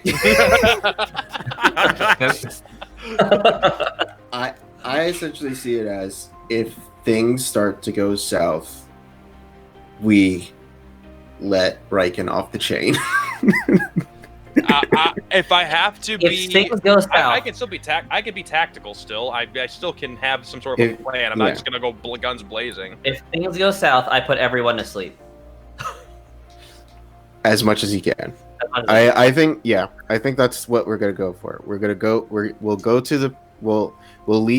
tell them to prepare as much more as they can, because the plan is gonna go into action probably much soon. Possibly the plan is gonna go into action much sooner. We go to the meeting place, we send the Raven to check it out, and then we figure it out from there. So should we have a fake halfling? I mean, we could either take Holman or you could stay as a halfling. Holman was kind of a joke. I kind of was just saying it. I have a feeling that Holman's part of this whole thing, though, too. Yeah, I guess that's also fair. Yeah, Holman kind of freaks me out a little bit personally, but what's stopping us from just getting a fake halfling, putting him behind some sort of wagon or something, and then saying he's in the wagon or he's in the cart or whatever. Yeah, and then or I could grow the shape of a halfling out of wood, and then we could put a cloak on it and just stand it there. We totally could. I have an extra studded leather armor. Yeah. Or just regular leather armor. Let's just do that. I don't need. We could have a ploy halfling. I have an extra set of clothing. I have my my fine clothing, and I also have my costumes. The thing is, if they send everyone, we're so boned. The other option is Arsalan could ride. I could turn into a direwolf. Arsalan could ride me to their camp, and we could do that there. But I think splitting is. No, I don't. Yeah. We should not. Split. I think I think we should go with the plan of sussing out. If they take a small force, we can possibly take them. But if it's a large force, what do we do? Take them anyway. We should run. Because we don't have we just run away. Okay. I mean, no. If it's a large force, we should go on with the trade, and then we. But we don't have anything to trade. We've got a chunk of wood with some clothes on it. That's a good trade. If anything really comes down to it, I don't know why I just went back to voice. If anything really comes down to it, Savis could trade. Get Tandy out of danger first. Savis will figure out how to get out. And then we rescue Zavis. To the it's much easier to rescue Savis than it would be Tandy, I assume. A rescue mission for Savis, I think, would be easier than Tandy because I can use magic. Tandy might be able to, and we don't even know it. We also don't know the capabilities of Tandy. That's right. Give Tandy the longsword. Dude, that's what we should do. You thought you could catch me? I am the Blood Heir. Just activation mode is everyone. The legitimate thing is, I hurt them a lot. Mm. So, What with your words last time? well, the words last time, but this time I have something stronger than words. Actual Me metal. Too. So, yeah, and then, I mean, Riken has things. Yeah, So, we all have things. I have a feeling that Tandy is like a mage or a wizard, and he's going to unlock Barry's potential at the end of this. so Alright. okay. So Yeah, we're let's go. going. Let's go. Let's go. That's what we're going. All right. All right. So Okay. first things first, I'm gonna tell Bartholomew, suit up, get ready for things to go south. We are going to meet because they have Tandy. We'll just expose everything that's happening. Get ready, fortify the things. Blah blah blah blah. And if Just so we that see we- hobgoblins, if the hobgoblins come to the town, Oh presumably my failed. gosh! No way. Yeah. I guess that's fair. No. Wait. We're not gonna fail. We're not gonna fail. We're Wait, what if they heroes. split? What if they split the force in half? Oh and my come to the town? gosh! No. Okay. No way. Because why would they come to the town if the Blood Heir is going to meet them at the river? Right. You know what I mean? Yeah, but I we mean, didn't. okay, they could. The reality is they could be bamboozling us. Yeah. Well, we didn't make That's- it. Did we make a deception check? Yeah, I got a You made a 25. persuasion check. So so for all intents and purposes, I'm gonna say we're pretty much guaranteed that they're gonna make it. They're gonna go there. At least Rukvar, or at least a force, is gonna be there. Mhm. And if anything, it's probably gonna be better that only half of the force goes to the halfling village than the whole force. You know what I mean? Okay, right. Which one's- Let's do that then. So, okay, just a couple things before we leave. I'm just gonna tell Bartholomew to fortify up just in case anything bad happens, because we're gonna be leaving and we're gonna tell him about Tandy, how he has been captured, and how we're planning to trade. Hopefully, not go through the trade, but possibly trade Right. myself or this fake thing for Tandy. Okay. We are going to do the fake Iron Bark in clothing, halfling in a cart. So we'll ask if we can borrow a cart. I'm Yeah, surprised. he gives you a cart that you. I mean, yeah. ponies, but yeah, fine, whatever. With 2 ponies. Wait. Counterplan, Zavis. Okay. Pass without trace Yeah, works on anything within 30 feet of me. correct. I also have Blessing of the Trickster. What if we take the entire village with weapons, give them all +10 to stealth, The entire halfling village. and set up a gun line? Oh my gosh, that's kind of what I was thinking, but that is literally the funniest thing, and I'm totally down just for the sheer absurdity of pass without a trace. I am totally down. I don't Oh know. my God. Both plans are good in different ways. And what, they all hide behind a dandelion each? Like, No, We're meeting in the woods by the river. Right? They can even hide. could just- not in the river because that's a Russian river. But they could all pop out and. That's what I was personally thinking. But I think we can also just leave them here in case something bad happens in the village. Because the worst thing that could happen is halflings dying right now. Mhm. Okay, yeah, I think that's fairer to the DM. to not I have- mean, if you guys decided that's what you wanted to do, we would make it work. if we have 45 +10 stealth halflings with longbows, It's a lot of dice. That's a lot of dice. You just roll 1 dice to represent them all. Yeah. If one fails, they all fail. oh no, That defeats the purpose. oh, it would be so bad if they all got a 1. Oh, that'd be so bad. they'll shoot themselves. Anyways, but I mean, Alright. I think we can leave the halflings out of it. They Yeah. hired us. You know what I mean? Yeah. So we'll proceed with the current plan. Okay. Mhm. So let me get the current plan correct. At least from like, what is your next step? Head to the river. So we're gonna inform them to hunker down. Right. We're gonna go to the river. Mhm. We're gonna send a scout to see Raven Scout. the Raven Scout to see if what their forces look like. If they are a small number, we could probably take them. If it's a large number, we will trade Zavis / hunk of wood. Okay. Preferably a hunk of wood, but if it comes down to it, I will sacrifice my life. If it's a large force and Zavas gets taken, we will pass without trace and follow them back to camp, wait for nightfall, and try and perform a rescue mission. Yes. Cool. Okay. Oh, I cannot wait for All rescue right. mission.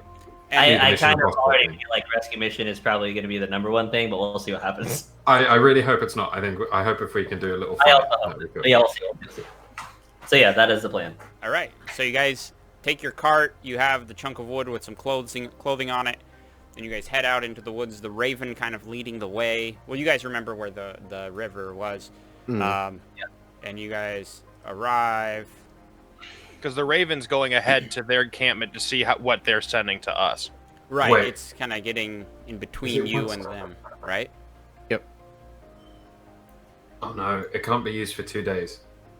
Well, when did you activate it originally? Technically, today. When we- Technically a session ago. Well, yeah, Right. when Tandy went out. So it's So only it's- been a couple hours. so it's still active. Yeah. You still got like what? Like a Oh, it like lasts 12 hours. Yeah, Yeah. It's still. It hasn't Aye. reverted. Yeah. Okay. Yeah. Ha. Dad. That it. Oh, God. That's so embarrassing. Oh. All right. So here is the river. As you guys arrive, the carts are still here. I just didn't get the map updated with the carts. And the dead bodies of the hobgoblins that you left here just hours earlier are all here. So you guys arrive, and it is still kind of calm. No one else has shown up yet. You have a little bit more time. I'm going to say you're about an hour to half an hour early for the meeting time. So what would you guys like to do here? What's the setup? All right, so So- we can probably set the cart like behind us or something. Wait, what if we cross the river and go to right over here, and then because I'm assuming Rukvar is going to come from this side, right? I mean, it would really suck if Rukvar comes and flanks us, but I assume Rukvar is going to be here. That way, from here, we can show him like we have it. Do you have yours? And then we cross the river back together, and then we kind of do a trade by crossing the river. You know what I mean? Okay. So we're not because I assume from here they're just gonna have crossbows at the ready, looking over at us. But at least here we have a way to escape. You know what I mean? Like we can run, and there's a giant river that they can't really cross with ease. I don't know. I mean, I assume is there like a place like we could have gone like maybe 30 minutes north or something where the river kind of looks more or less shallow and we could cross over. Or something There like that? was the space that you guys had originally seen the whatchamacalls them, the horde kind of marching through. Basically, there's a possibility that we could have I'll chose show that, you correct? that here. There's this place where Okay. there is a crossing. There's a bridge. They come from. I'll ping a couple spots here. They're likely going to be coming from this area where you saw the horde marching. The So then this village is where we is should over meet up. here. That's where you guys come from, and then where you are at currently on the maps is down here on the other, below that. So What if we those- set up? What if we set up here, and then we have height advantage, right? Like, what if we don't go all the way down there, all the way down to the original river? Because if they're gonna pass through this area, and like, what How- if we set up like some sort of explosion, like what you have, Riken, on the bridge, and when they're about to cross the bridge, The shatter. I don't know, possibly, yeah. Well, how tall is that? Is this here from the floor, from the ground?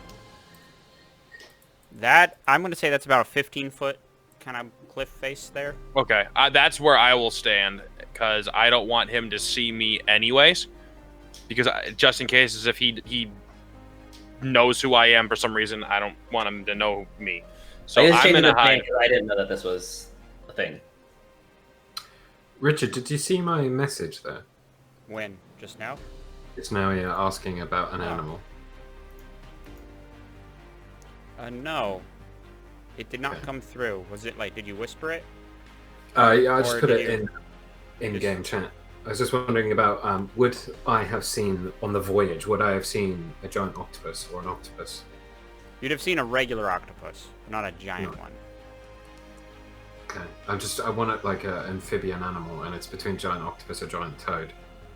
You're Pearson more David likely to Joe? have seen a giant toad in the oasis Yeah. where you were at because there were all kinds of life there, but a giant octopus, I don't think you would have seen. Yeah. Okay, I'm just thinking with the river plan, I could wait in the river and grab. Surprise! Yeah, grab who right below the surface and grab whoever comes bringing Tandy across. What does druid powers work by? You have to see what it is, or you have to know of what it is. Wild shape is I have to have seen the animal. Some people Wow. play by that rule, some people don't. It's like because I would have told you all the crazy stories on the river, on the oceans that I've been on, where I would have seen massive creatures and monsters of the deeps from my voyages, but I don't know if that would make a difference. I think that's both retconning and up to the DM. That wouldn't help at all in this case. But so I want to know, do you guys still want? Do you want to do it here, or do you want to go to the other river? Which is your decision? I like this one better. A lot more cover. I also kind of like this one better. Because, I mean, it's not too far away, right? Like, how far away is where we have the battle? It's about a half an hour. Okay. South. So it would be completely different. See, and But- also, if they were to meet us at the river down below us, they could just walk right past us, go right into the village, because there's no one stopping them that way. They have to come down, and we have to come down. If we just meet them right here at this crossing, there's no way they can get to the village or send another troop that way while they have another troop coming down. Anthony, Chris, what about you? I'm kind of feeling this area a little bit more. I know it's not exactly agreed.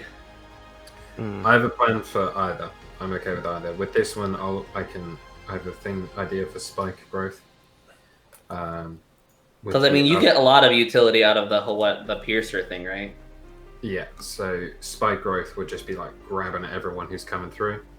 The other option is, and this is sort of like a choke here if they want to get to us. So what? We just stand up here, or like we're standing over I here? feel like that. I feel like standing up. I mean, we don't all have to be up there, but at least, especially Riken, because we really don't want Riken to be seen. Or near him. Because once Rukvar sees Riken, I assume Rukvar's gonna either know Riken, maybe, or if anything, Riken's gonna want to. So what? Do we want Ironbark and Riken up here, and then me and you down here? I like that See, plan. Because we're gonna have that to. sounds right, but at the same time, we're the two squishiest people. Well, I mean, I have like my war abilities that I can. I think it would be better if we were on the other, like here versus here, where we are on the other side of the river. Because if anything bad happens, they still have to cross a bridge, right? So Yes, okay, but so also we'll. the crossbow orcs can just climb this cliff, get high ground on us, and shoot down on us. I guess that's also Well, fair. I mean, like, so you two are up here, and then me and Zavis are over here. 'Cause that way, So- you still have a way of, like, getting to our aid if we need to. And then you can put the cart. You can put the cart there. Then Yeah. The best choke point for Ironbark to plant would be sort of, I don't know if you can see my mouse, but like around Yeah. here. hmm So I want to be able to, it's actually 150 foot range. So Well, I mean, it's possible that we could stand over here, and then in case like they're just, I mean, should we see? we can essentially trap them, essentially, like Yeah. that they can only go forward this way. So we can. Should we wait and scout with the bird and then finalize the plan? Yeah. Yeah. I think so. So what do you see with the bird? That's probably what we should. Yeah. So I'll tell the bird to fly very high overhead and sort of count numbers roughly as best it can and report back when it sees the end of their party on the way, Yeah. essentially. It goes up really high. You guys are able to keep an eye on it from down below, but you see it up flying around. And then it dives back down and reports there's about 20 hobgoblins coming this direction. 20 total? 20. 20 is all that's their rough count. That's about half the full party we saw previously. But we were level 1 last time. Now I we feel are pretty level confident about this. If they Right. have not had, they only had so much health, right? Yeah. I don't know. Was Rukvar with them? That's my main concern. Do I have enough time to send the bird back to see if it sees any notable, particularly big bad looking hobgoblins and a female wizard? Yeah, you can send it back. And Tandy and the other. Oh no, what's the name All of the silver? important. All the Tandy, Bartholomew II, Hedrick Esquire and Jensen. Farmer Jensen. Oh, they're missing people, yeah. yeah. What's the name of my silver bird? That's a good Silver question. bird. What's the name of your bird? Silverbird. Scouty. Scouty. Scouty McScoutface? Scouty. See if you see any big bad hobgoblins or the female wizard that Arcelon is fond of. Go, Scouty. I'm not fond of the wizard. I literally just met her. We should probably bring our things onto an accurate map to figure out where we're actually standing. Right? Yeah, go ahead and bring your guys out on this. Get yourselves in position. At the time, the bird goes up again, circles a little bit. It's a little lower, kind of keeping an eye on things, but then it returns and reports that there is indeed the human wizard is there, and several hobgoblins who don't look like the others with better armor, and they are bringing the other halflings in tow. Okay. With Okay. them. Okay. Should I pass without trace and hide over here, and then come from behind? I actually like that idea. Yeah. I kind of So- like that idea. So Ryken could stay up there, kind of just. I'm laying down.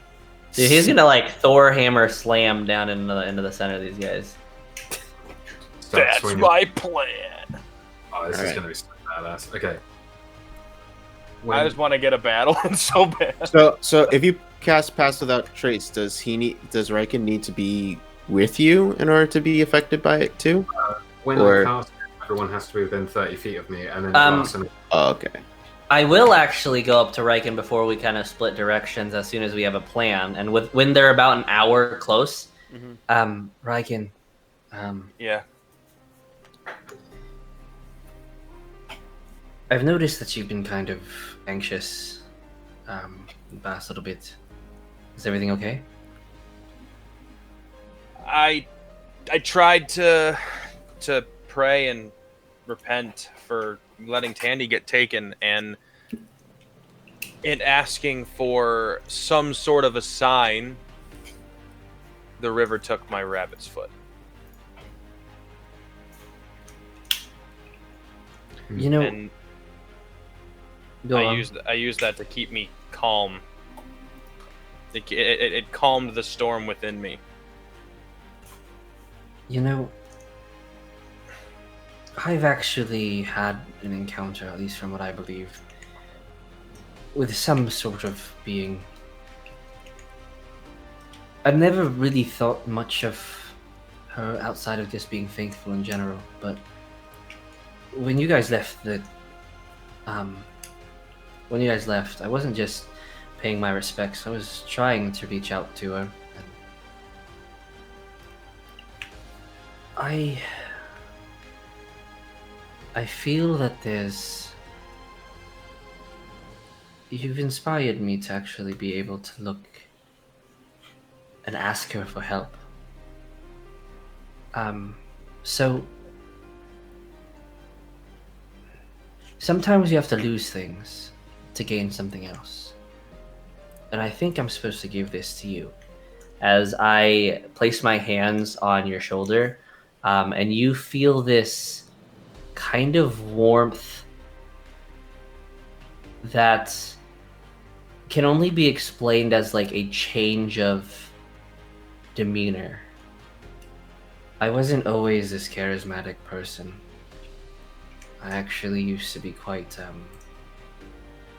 socially awkward and detached from society, and generally picked on because of it.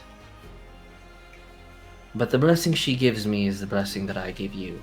As I give you Blessing of the Trickster, which gives you advantage on stealth checks for the next hour. Oh, yeah. Thanks.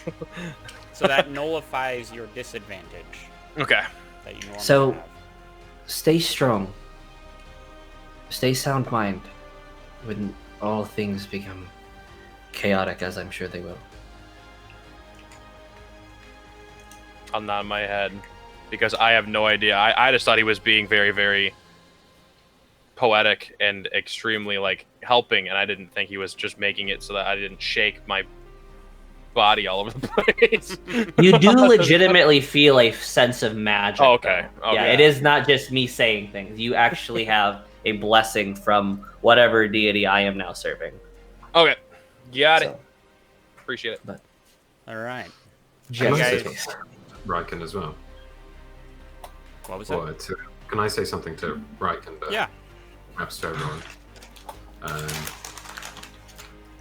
Riken, Yes, the I am green, Mark. the green reed which bends in the wind is stronger than the mighty oak that breaks in a storm. Give in to change. Accept this power and perhaps release the storm. Find your peace when this is all over. These little boys need us. Thanks, Ironbark. Do you want a good berry? I knew it! I knew it! I knew you were going to say it! I would love a good berry. I thought that's what you were only going to say, but I'm glad you didn't, but I knew you were going to eventually say it. Yeah, I took some meandering to get there. But we Your all knew it. meandering was so enthusing. Oh, that was so great. That was really Everyone good. gets 2 good berries, including Barry. And you know what? You know what?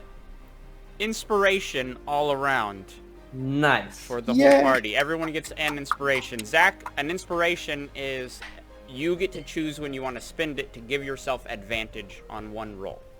Got it. 1 d20 roll. Or remove Wait. disadvantage from a roll. Was that from Yeah. my speech there? It was the speech and Zavis. It was the whole everything together. It was just Yay. juicy. Making Yeah. sure that I get it as well.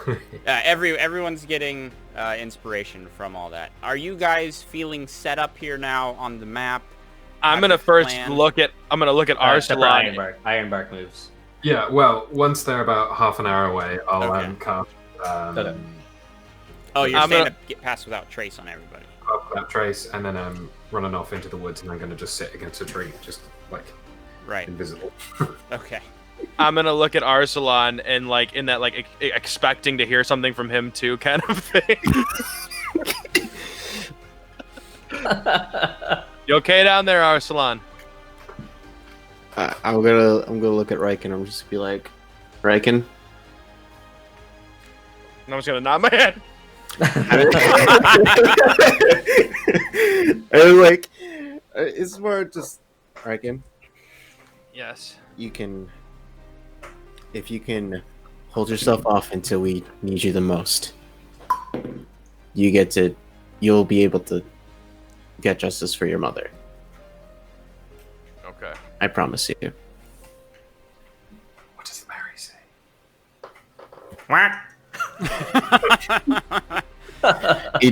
Barry just salutes you.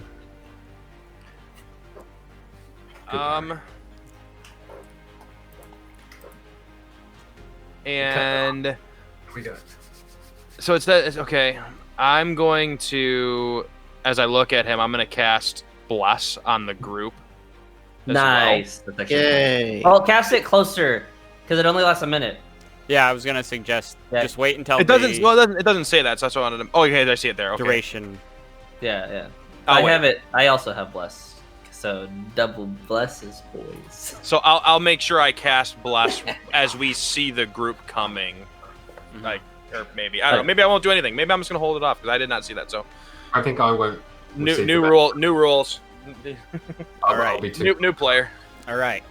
Scouty returns again with the news that they're about 20 minutes out, half an hour out, ready to, and they're coming in with a group in tow. Ironbark, you head off into the woods, correct? After you cast Pass Without a Trace, so everyone has Pass Without a Trace. Pass Without a Trace. I'm going to lean up against this tree with sort of like, so the tree is between me and the goblins sort of behind. Okay. But to the right, I'll be able to see them sort of over here. Got it.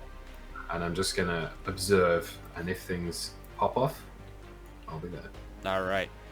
After a brief moment of kind of tense waiting, actually, Riken, can I get you to make a perception check?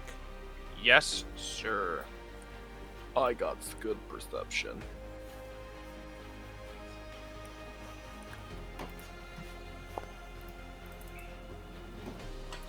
+5, 19. All right. Give me just one moment. I need to look something up real quick. Oh, and just quickly, if it kicks off, guys, you will lose Pass Without Trace when I cast other spells. This spell I'm planning on. So Alright. just say Is it concentration?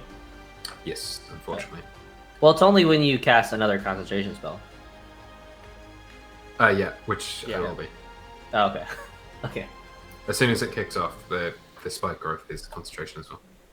Okay. Okay. With that 14, Riken, you're able to see some shapes. I got a 19. 19, okay. With that 19, Riken, you're able to see some shapes moving through the trees over in Ironbark's area. That's just kind of staying quiet. You see a couple of these figures move in to the area. They're kind of up in this zone first. They arrive a little ahead of time, and they kind of tuck in between in the trees. Who's the closest to me? That's not a hobgoblin. That is Zavis and Arsalan are closest to you. Can I see? I just see their figures. Yeah, these you can't really tell. They're moving kind of in the shadows and staying quiet. You just rolled well enough, like looking where the hobgoblins are supposed to come, that you saw them move in and get in. Do I notice that he notices something? Roll. What's your passive perception? 12? No, sorry. Not there. No. Zavis and Arslan are that are close to me. They're the closest. Yeah, to you. we're down here. All right, I'm gonna try to whisper enough. I mean, I'm pretty sure they would be able to hear me. I mean, like, I'm gonna I mean, you could just wave at us and we can just message you since we Oh both yeah, have yeah. message. Okay, so I'll do that because I'm smart enough to remember that. Take out my wire. What do you see? There are 3 figures that don't look goblinoid-ish in the trees over by Ironbark. Okay. Anything else? Yes. Oh. Not trying to hide at all. Everyone else can see this as the rest of the warband party kind of comes into view. You see Rukvar leading the walk up with the wizard behind him. Tandy and the other halflings are kind of in this crowd in the middle where they're surrounded by the regular hobgoblins that you've seen before, but then there are 2 others who are a little bit taller, a little thinner, wearing just lightweight cloth armor, carrying staffs, and then a much more beefier, heavier armed captain hobgoblin is right there with them. At the same time, Oh, okay.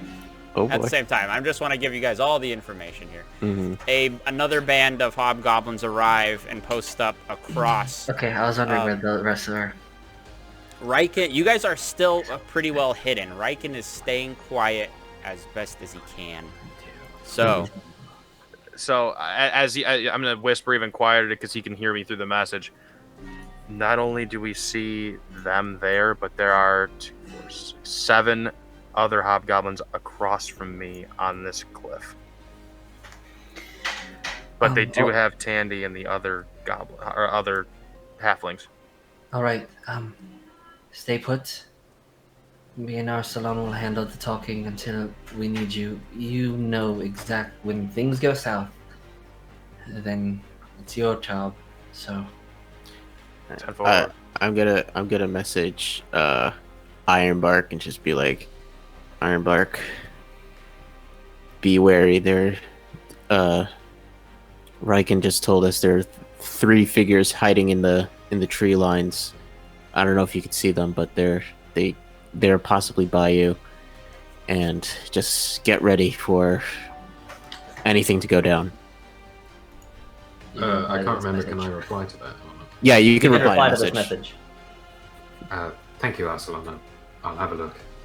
It's not. I don't know if this was a good idea.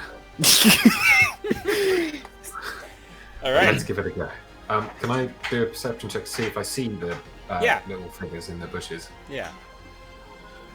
The little extra fellas. Oh, Nice. I Nice. think you do. Nice. I think you do. I think I do. You see them, and you actually have a little better look at them.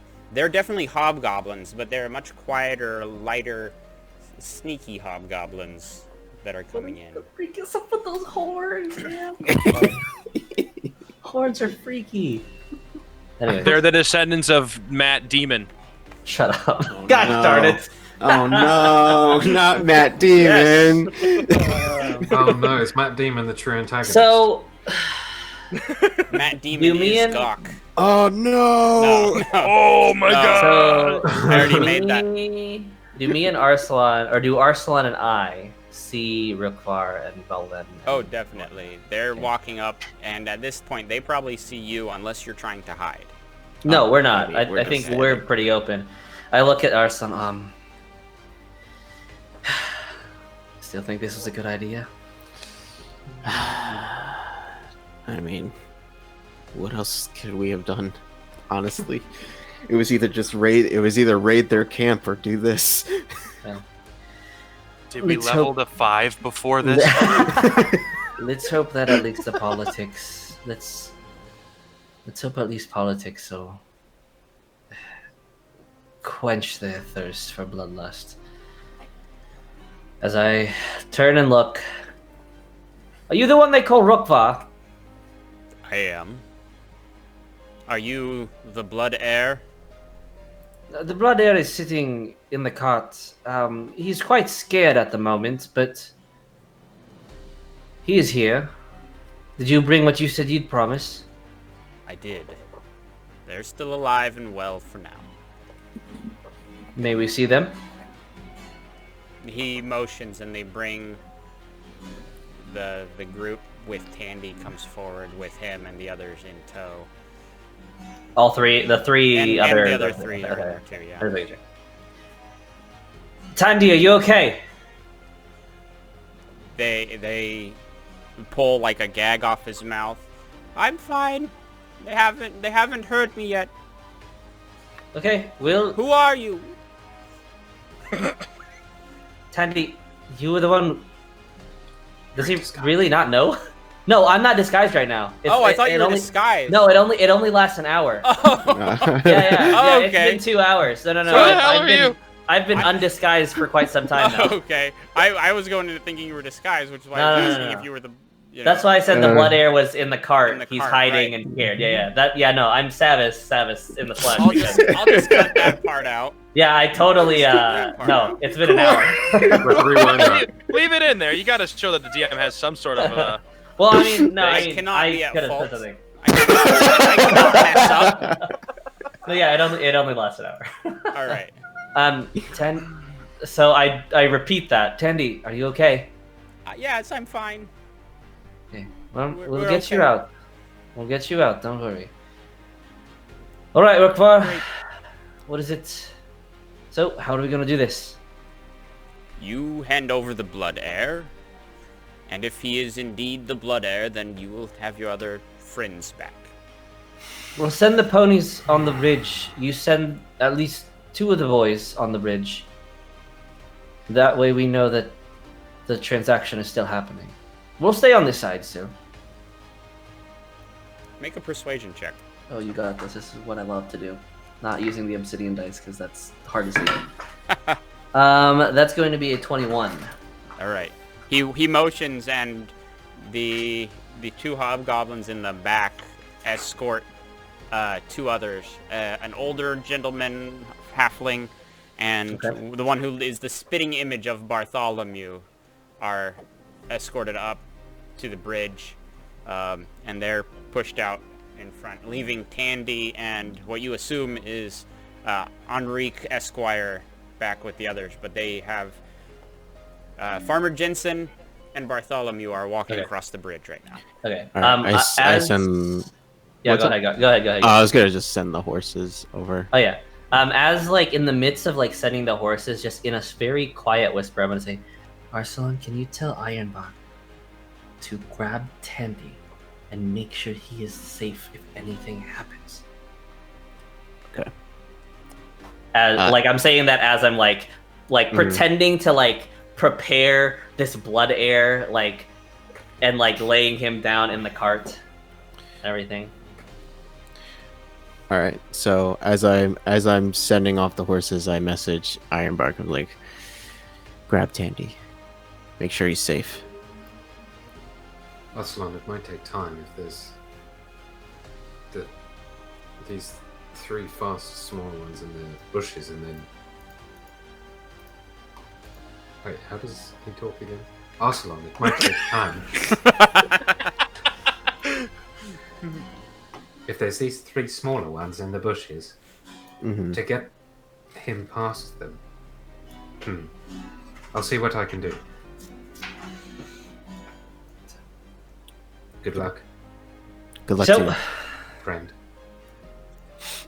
I wish I had message.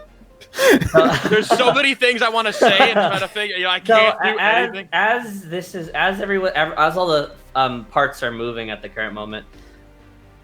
So Rukvar, what exactly is your plan to do? What do you actually plan to do with this Blood Heir?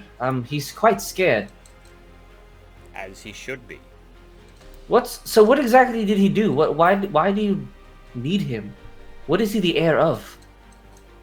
That business is for me to know.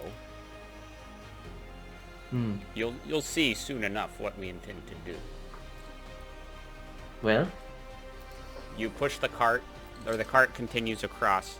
The halflings, Jensen and Bartholomew III, arrive on your side, safe and sound. Their hands are tied, they're gagged, but they're in one piece. I'm gonna untie them, and as I'm untying them, I'm just gonna be like, it's possible you need to get ready to run. Just be ready. As the cart approaches, these other two hobgoblins grab the ponies. Be gentle. They're just ponies. They're just ponies.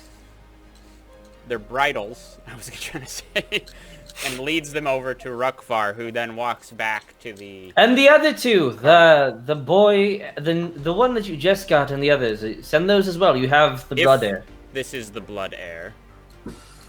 Oh, you think I'm lying? Of course, it's the Blood Heir. Well, then you won't mind if I check.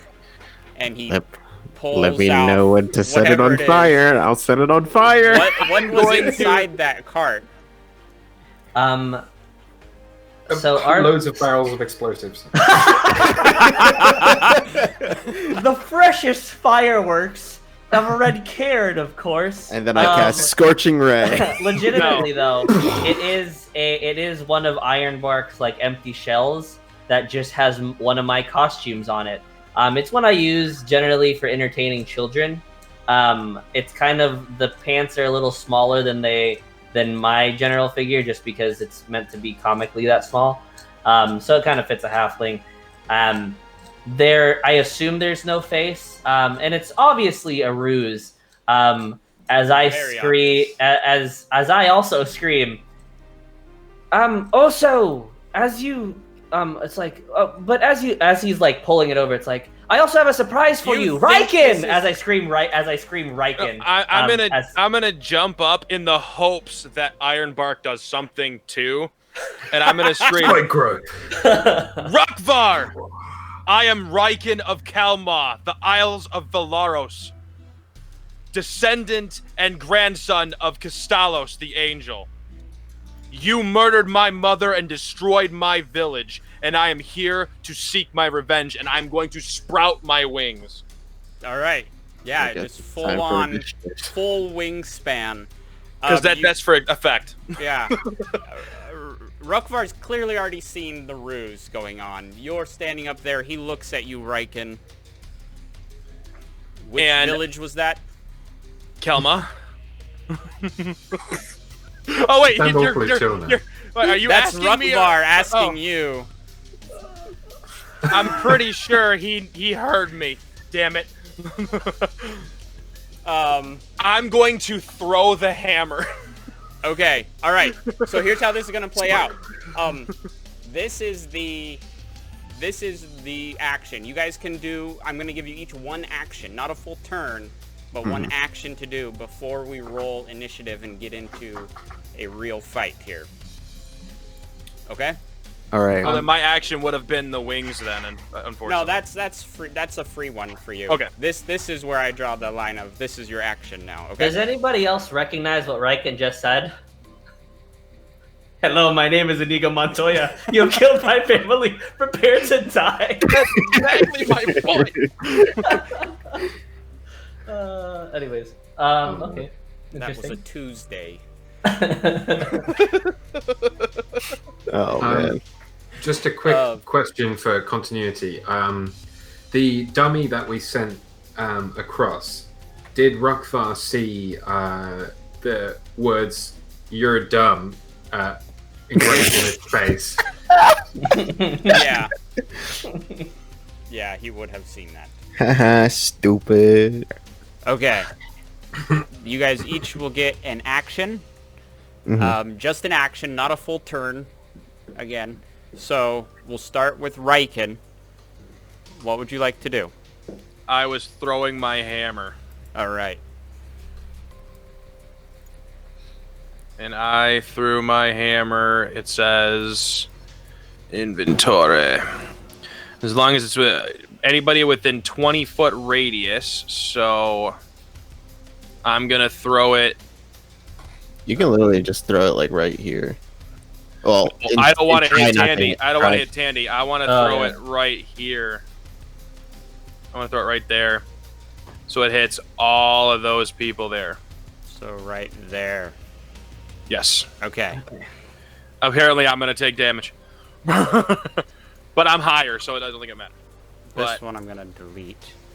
Okay. Sorry, I was testing. I was looking. No worries. at Okay. So, I have to roll an attack, correct? No. No. that. No. No, because make they have to roll it. saves. Yes. This is going to take a moment. You can step back, right? Like I assume.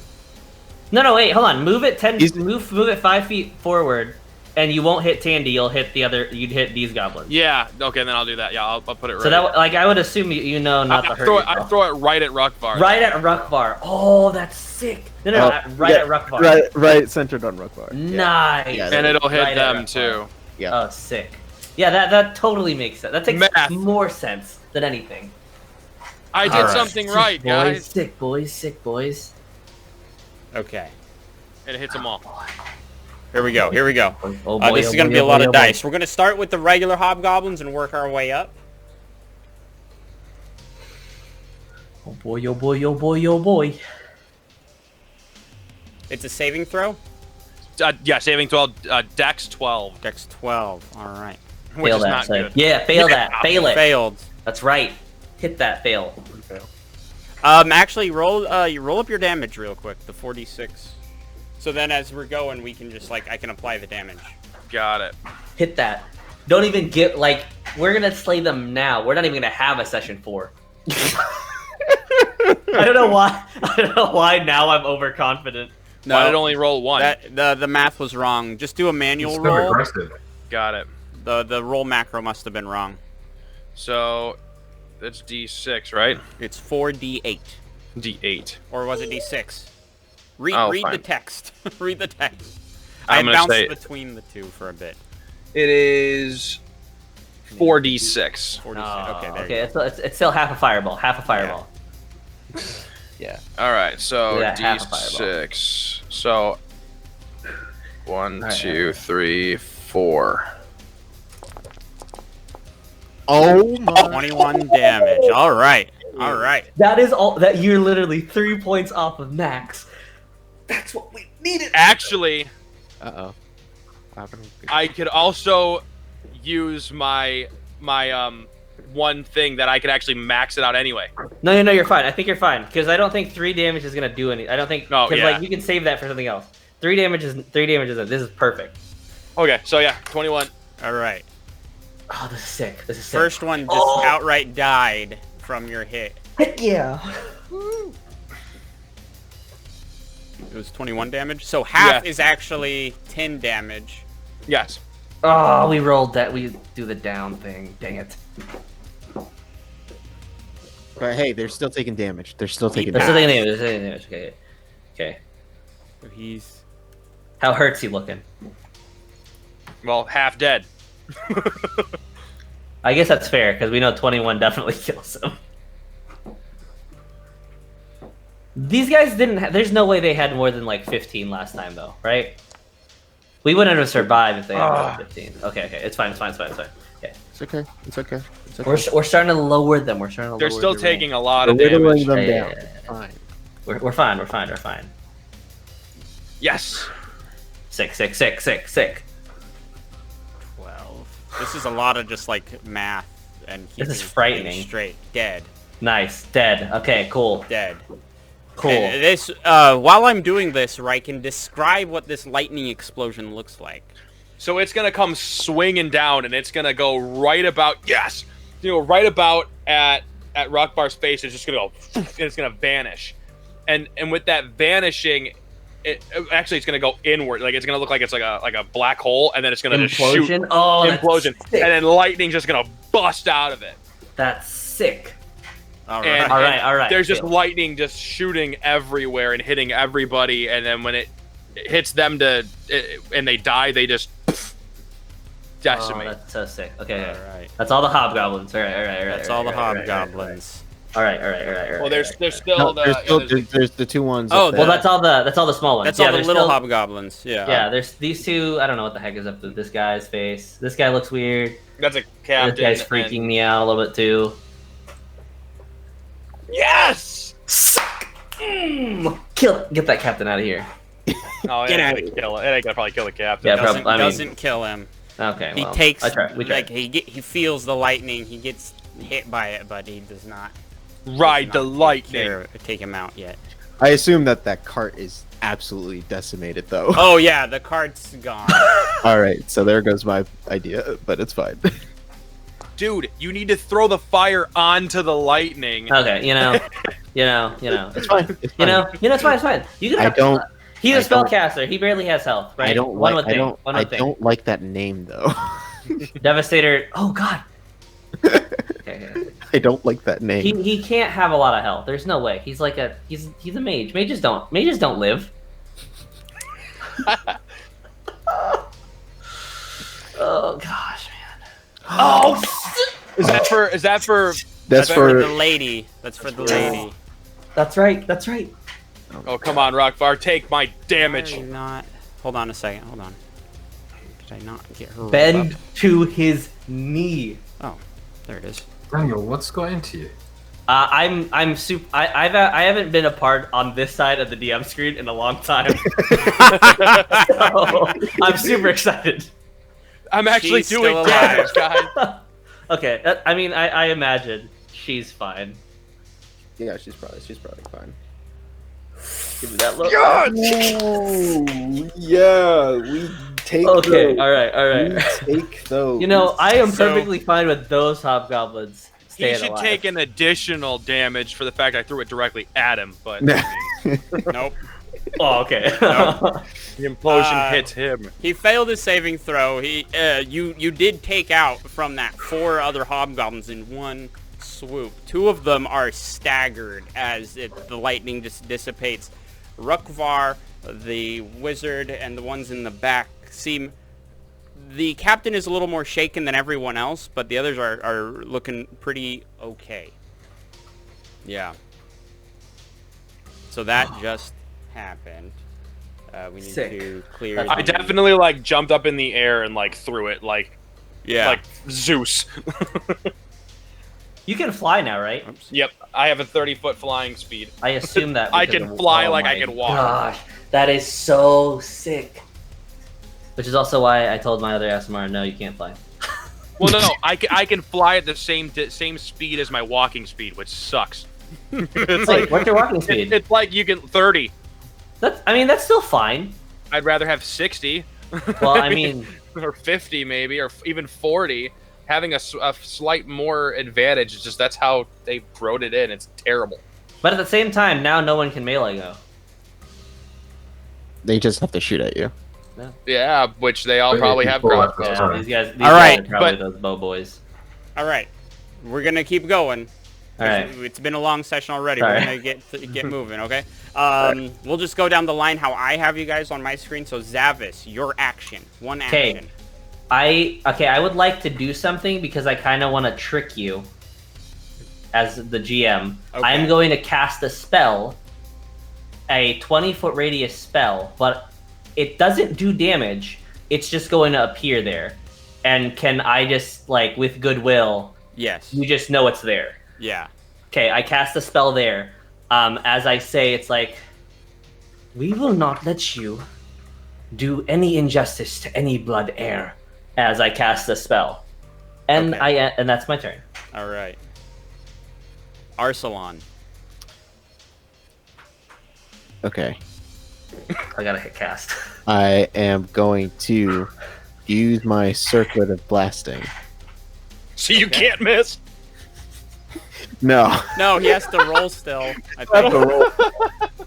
But Barry's gonna give me the help action because Yeah. action too.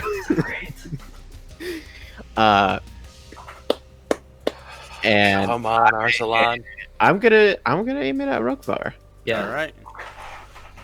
So, your selected token does not have an item named Circle of Blasting. Oh, I guess it did didn't. you not get it? It didn't transfer over. Oh, So, here. We'll take care of that.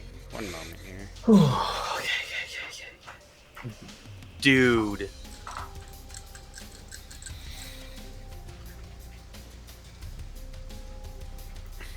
I am now concentrating on a spell, by the way. So I would have jumped up and like thrown it. So There I you would've been go. there. Now you should have it. yep. All right. Cool. So, Circlet of Blasting. So, okay. So I'm going to attack with advantage. nice. So I mean, it's just 6 damage onto Rukvar. Rukvar? 6 fire damage. What does the circlet of blasting do? It just gives me Scorching Ray at 2nd level, I believe. But Scorching Ray is Scorching Ray 3. is multiple attack. Or It's 3 multiple attacks. Blast. You only get advantage on the first one, Okay. but it is 3 separate attacks. Okay. Yeah. So, all right. So that's what I'm just gonna put it all on Rukvar then. Okay. Nice. All right. Everybody knows not to kill him though. Like no matter what, I get to be that one, right? Yeah. Right. Sure. I don't even know how he doesn't. I don't even know if he's unhealthy or whatnot. Wait, what? Hold on. Okay, yeah. You rolled 21 to hit, so go on. Next roll. All right. 18 to hit. Misses. Where's that? As it just, his armor, he lifts up his shield and blocks the second hit. I'm confused Try that about again. where is this Try it negative again. 1 coming from? That added everything. Oh my god. It's a crit. We're gonna leave it with the crit. Yeah, we're gonna go with that. I don't know how it got that 31. but a nat 17 20. points of damage. 17. He like drops his shield down a little bit right as the third Scorching Ray just hits him right in the face. Oh my. Yeah.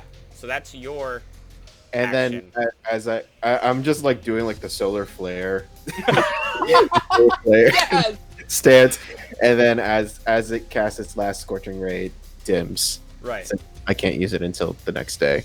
Yeah. All right. Oh, man. Ironbark, your one action, please. Get Dandy.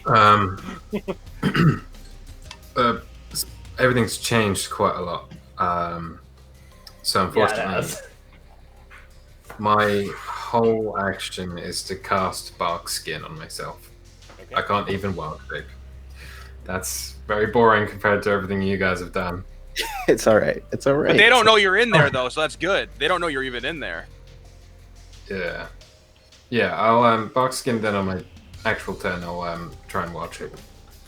All right. Time to roll our initiative. Time I for you guess. guys to roll initiative. Yep. All right. I'm gonna use the obsidian die, even though I can't see it. I'm just gonna shine the light on it. All right. I should not have used you. All right. Well, Okay. 11 for Arsalan Okay. and it's an 8 for me. Okay. Barry. Where's your initiative? I guess it's just this. Barry's at 6. Barry has a better initiative bonus than me. That's the heavy armor. Yeah. Oh, I didn't know. Barry was a 6. Okay, let's see. Do I got Riken? Have you rolled? 15. There, I see ya. 15. This pulled you up as a 10. Do I have a -5? No, you have a 10. Oh, then maybe Ironbark was 15. Maybe it just did. Ironbark Yeah, is yours is 17. yeah. You're Iron Me Bark and was him a have 15 different- plus 2. Yeah. Our dice are the same color. On the screen, That's fine. so. Okay. So I see Riken, I see Ironbark. Where are you? There you are. Okay. And we got Barry on here. And Zavis. What Whoa. was that? That was scared the living crap What out the of hell me. was that? That was the turn thing. That was the turn. Was thing. that Yeah. Matt Demon? Matt Demons arrived. Wow, Is that it? was that was so loud. Yeah, I was like, I did not Oh my set god. that up.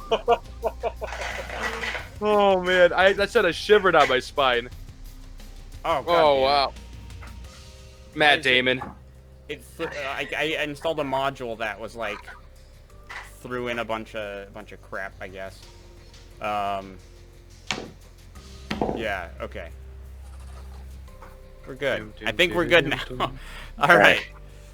So we're gonna be tracking around this pretty well. This hobgoblin up the top of the hill here is, as with everything happening, he just goes into action, launching an arrow at the aggressive one here. Riken, he's attacking you, of course, with his longbow.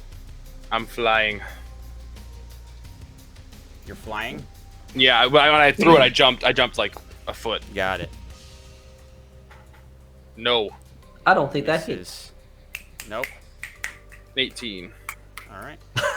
I love this new Daniel, by the way. So excited to kill everything. I've never been on this side of the screen. The other one, this whole area, like, as their turns come up, they're just all going to be firing at Riken. Take on me. I think they will. For 2 piercing damage, just an arrow.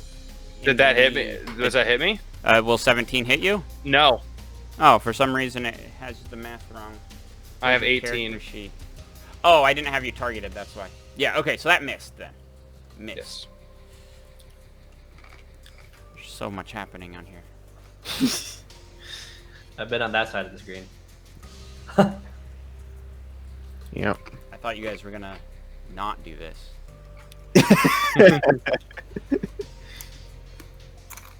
Nice. Misses.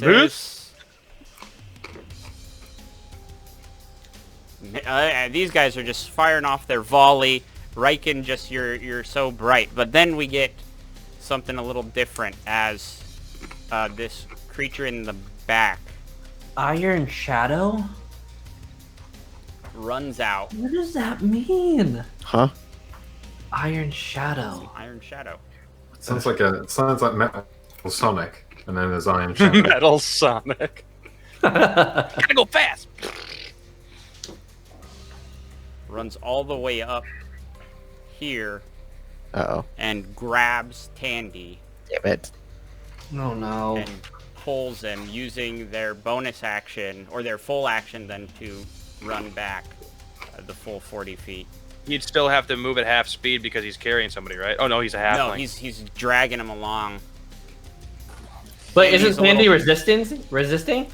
What can Tandy resist?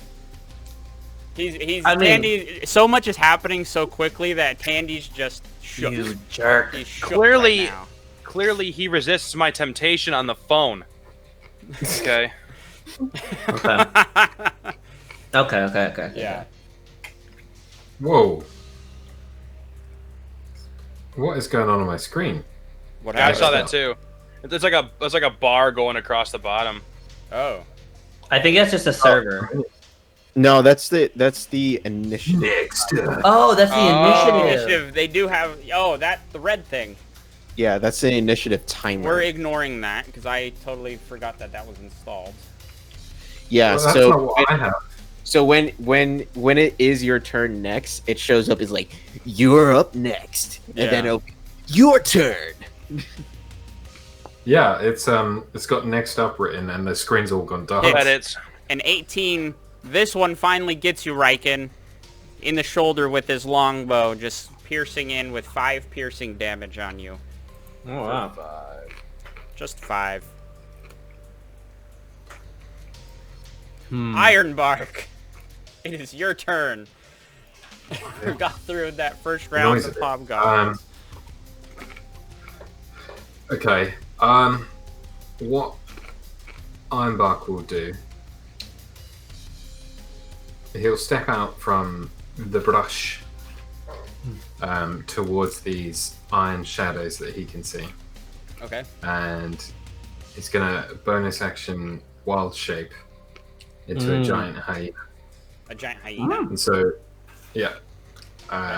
So this is like he's gonna, yeah, as you guys know, his liquid part, his metal liquefies and sucks into the wood part of him, and then it cracks open, and the giant hyena steps out, and it's covered in wooden spikes from the bark skin, with his little metallic yellow eyes glowing Okay. in the darkness of the trees. And then I'm gonna. I have 50 feet of movement now, so I'm gonna. So you have a stat block for the hyena there? Yes, I do. I've got him Okay. here. Do Okay, you cool. need him as well? No, I just want to make sure you have them. Okay. The hyena has like a bonus action thing, which I won't be able to use this time because I've just transformed, but I'm hoping to be able to use it coming up. Okay. And also just a bloody pile of hit points, 45 hit points. So hopefully I won't die too soon. wow. That's crazy. You'll be fine. Yeah. And it usually has 12 armor class, but because I did bark skin, it's now 16. Nice. Ooh, Oh, there you that's go, so dude. cool. That is so Nice. awesome. That's so frightening. It's cool, isn't it? So gonna sprint over to the one that's got Tandy Uh-huh. and attack him if possible. So it is a +5 to hit. Okay.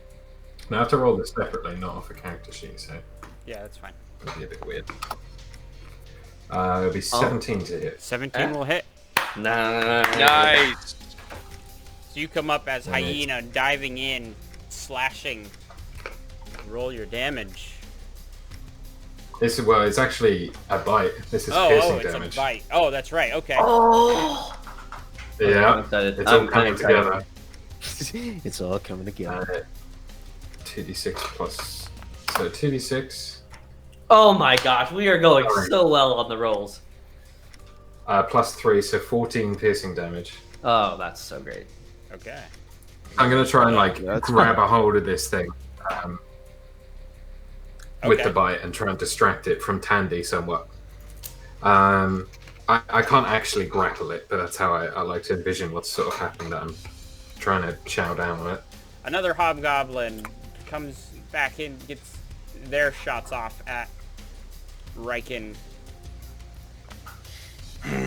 Miss. Misses. They're not great with their longbows, but they're trying. They're doing their best. I feel more confident now. I mean, we haven't even seen what Rukvar can do. That one will Oh. hit. That Yeah, will that hit. was- So that's another 4 piercing as another one gets you in the shoulder. More of a glancing blow, but it still hurts, so it stings. 26. Okay. Oh. Ironbark's not here. This is fine. We'll just This- inform him. What's that? We'll just inform him what happened. Yeah. Well, he'll be back here soon. This Iron Shadow is going to dash out of the woods following the hyena. And he runs into... Actually, it's going to... Yeah, no, he already ran in, so it's going to just make an unarmed and just punch the hyena. Or attempt to. Oh, of course. Well, A nat 20. okay, at least it's a D4. D4. Nat D4. 20. So remember, Rukvar is going to take 9 bludgeoning just as he gets hit across the face. I'm down with Rukvar taking 9. Sorry, You mean- Ironbark. Him too. Ironbark. Yeah, Rukvar, take 9 Rukvar, damage. take the damage. You would. 9 bludgeoning to Ironbark. He's dead. This hobgoblin, where did he go?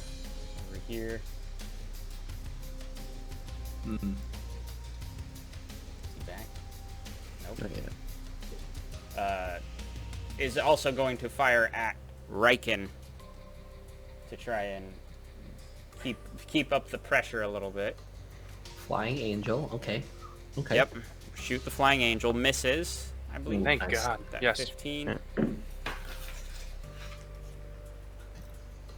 There is one right underneath you now. You're flying. How high up are you? I'm like right over off the edge of that. Like I just jumped in the air and then threw it. So it was for more of effect, but I'm maybe Okay. like 10 feet above. Right. So that'd be 20 feet high. Well, this one is actually, he's seeing you're up above him. He can't really reach you very well, so he's actually going to charge his, let's see, 30 feet. Oh. He can only No. go there. Thank God. He's coming towards Zavis and Arsalan, but he can only get about that far in. That's good.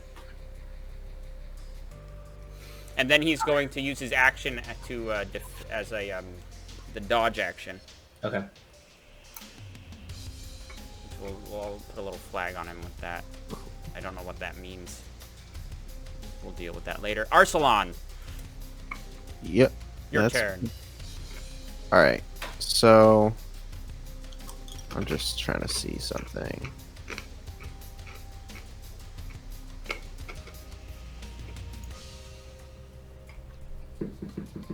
Okay.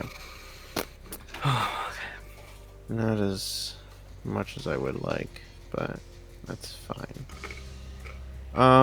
Okay. So I am going to move over here, right in front of this dude. Okay. Heck. And I am going to cast Agonar's Scorcher. A line of roaring flame 30 feet long emanates from you in a direction I choose. And each creature in the line must make a dexterity saving throw. A creature takes 3d8 fire damage on a failed save.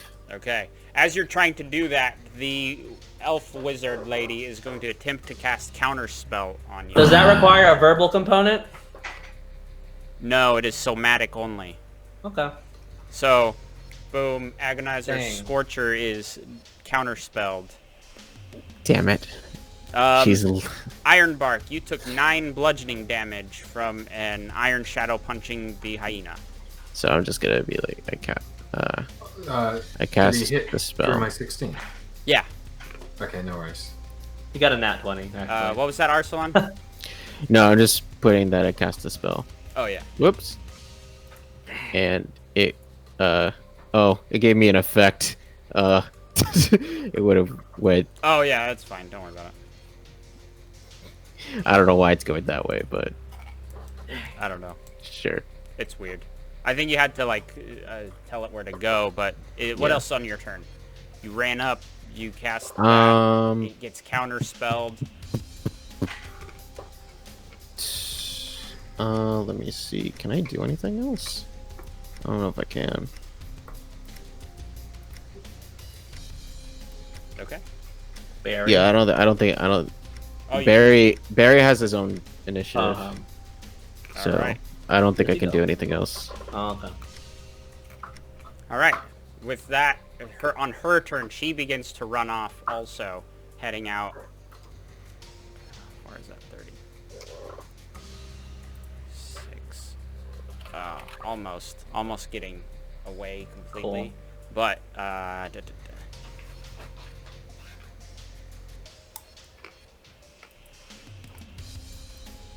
she's actually going to...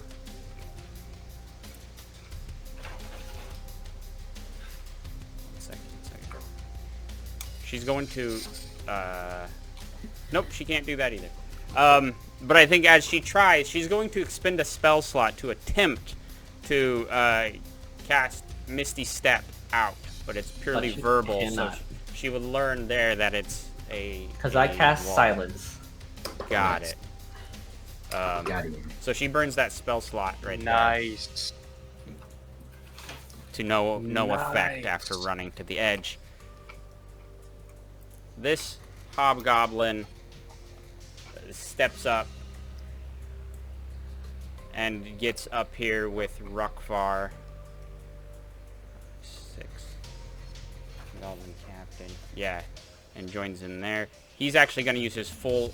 Or no, he's going to turn to face Riken here. Okay. But on his... He is going to... He shouts out to the others, hold your ground! Keep up the attack! Is he not in the silence? He stepped out of it. Okay. Yeah. Because he ran up basically to get in, like, Riken's face. So the silence spell is invisible. It And is no- invisible, right, but he Uh-huh. ran up to Okay. Riken. He should actually Okay, be, like, right yeah, here, you're good. You're which good, is you're out of it. And shouts that, and he gives... So he just uses leadership on his buddies within a 30-foot range of it. The ones within can't hear him. Can't hear him, right. Okay. So that's... Okay. I'm going Cool, to draw cool, my cool. own circle here. Cool. 30 foot of it. Of him, 30 feet of him. the only person that'd be able to get it is the guy in front of him because they're all in. Yep. Yeah, that's all Wasted. that happens. Wasted. Nice. That's okay. fine. Cool. Sick. All right, back here. I'm This up. guy, this Devastator, probably by now would have noticed that the silence is not helpful in this area, and he's gonna the wrong thing. Leave that, but I'm also gonna do this one because we just don't need that clutter. He's gonna move out, kind of in this area. And he's kind of indiscriminate at this point. So I'm sorry, Ironbark. No, you're not. I'm not. Oh my god! He just lets a fireball right in the middle of the crowd. So I need Ironbark to make a dexterity saving throw. He's a hyena, so he's fine. Right, he can But survive Tandy- this. But Tandy can't. I don't think Tandy can survive this. Oh my god. Tandy did not make it. Oh no. How much health does he have? Oh my gosh. The dex is actually the same on the hyena as it is on Ironbark, so I'm just going to roll off of Ironbark. Okay. +2. fine. Get that half damage. Oh, was it a saving throw? Yeah. A saving throw, yeah.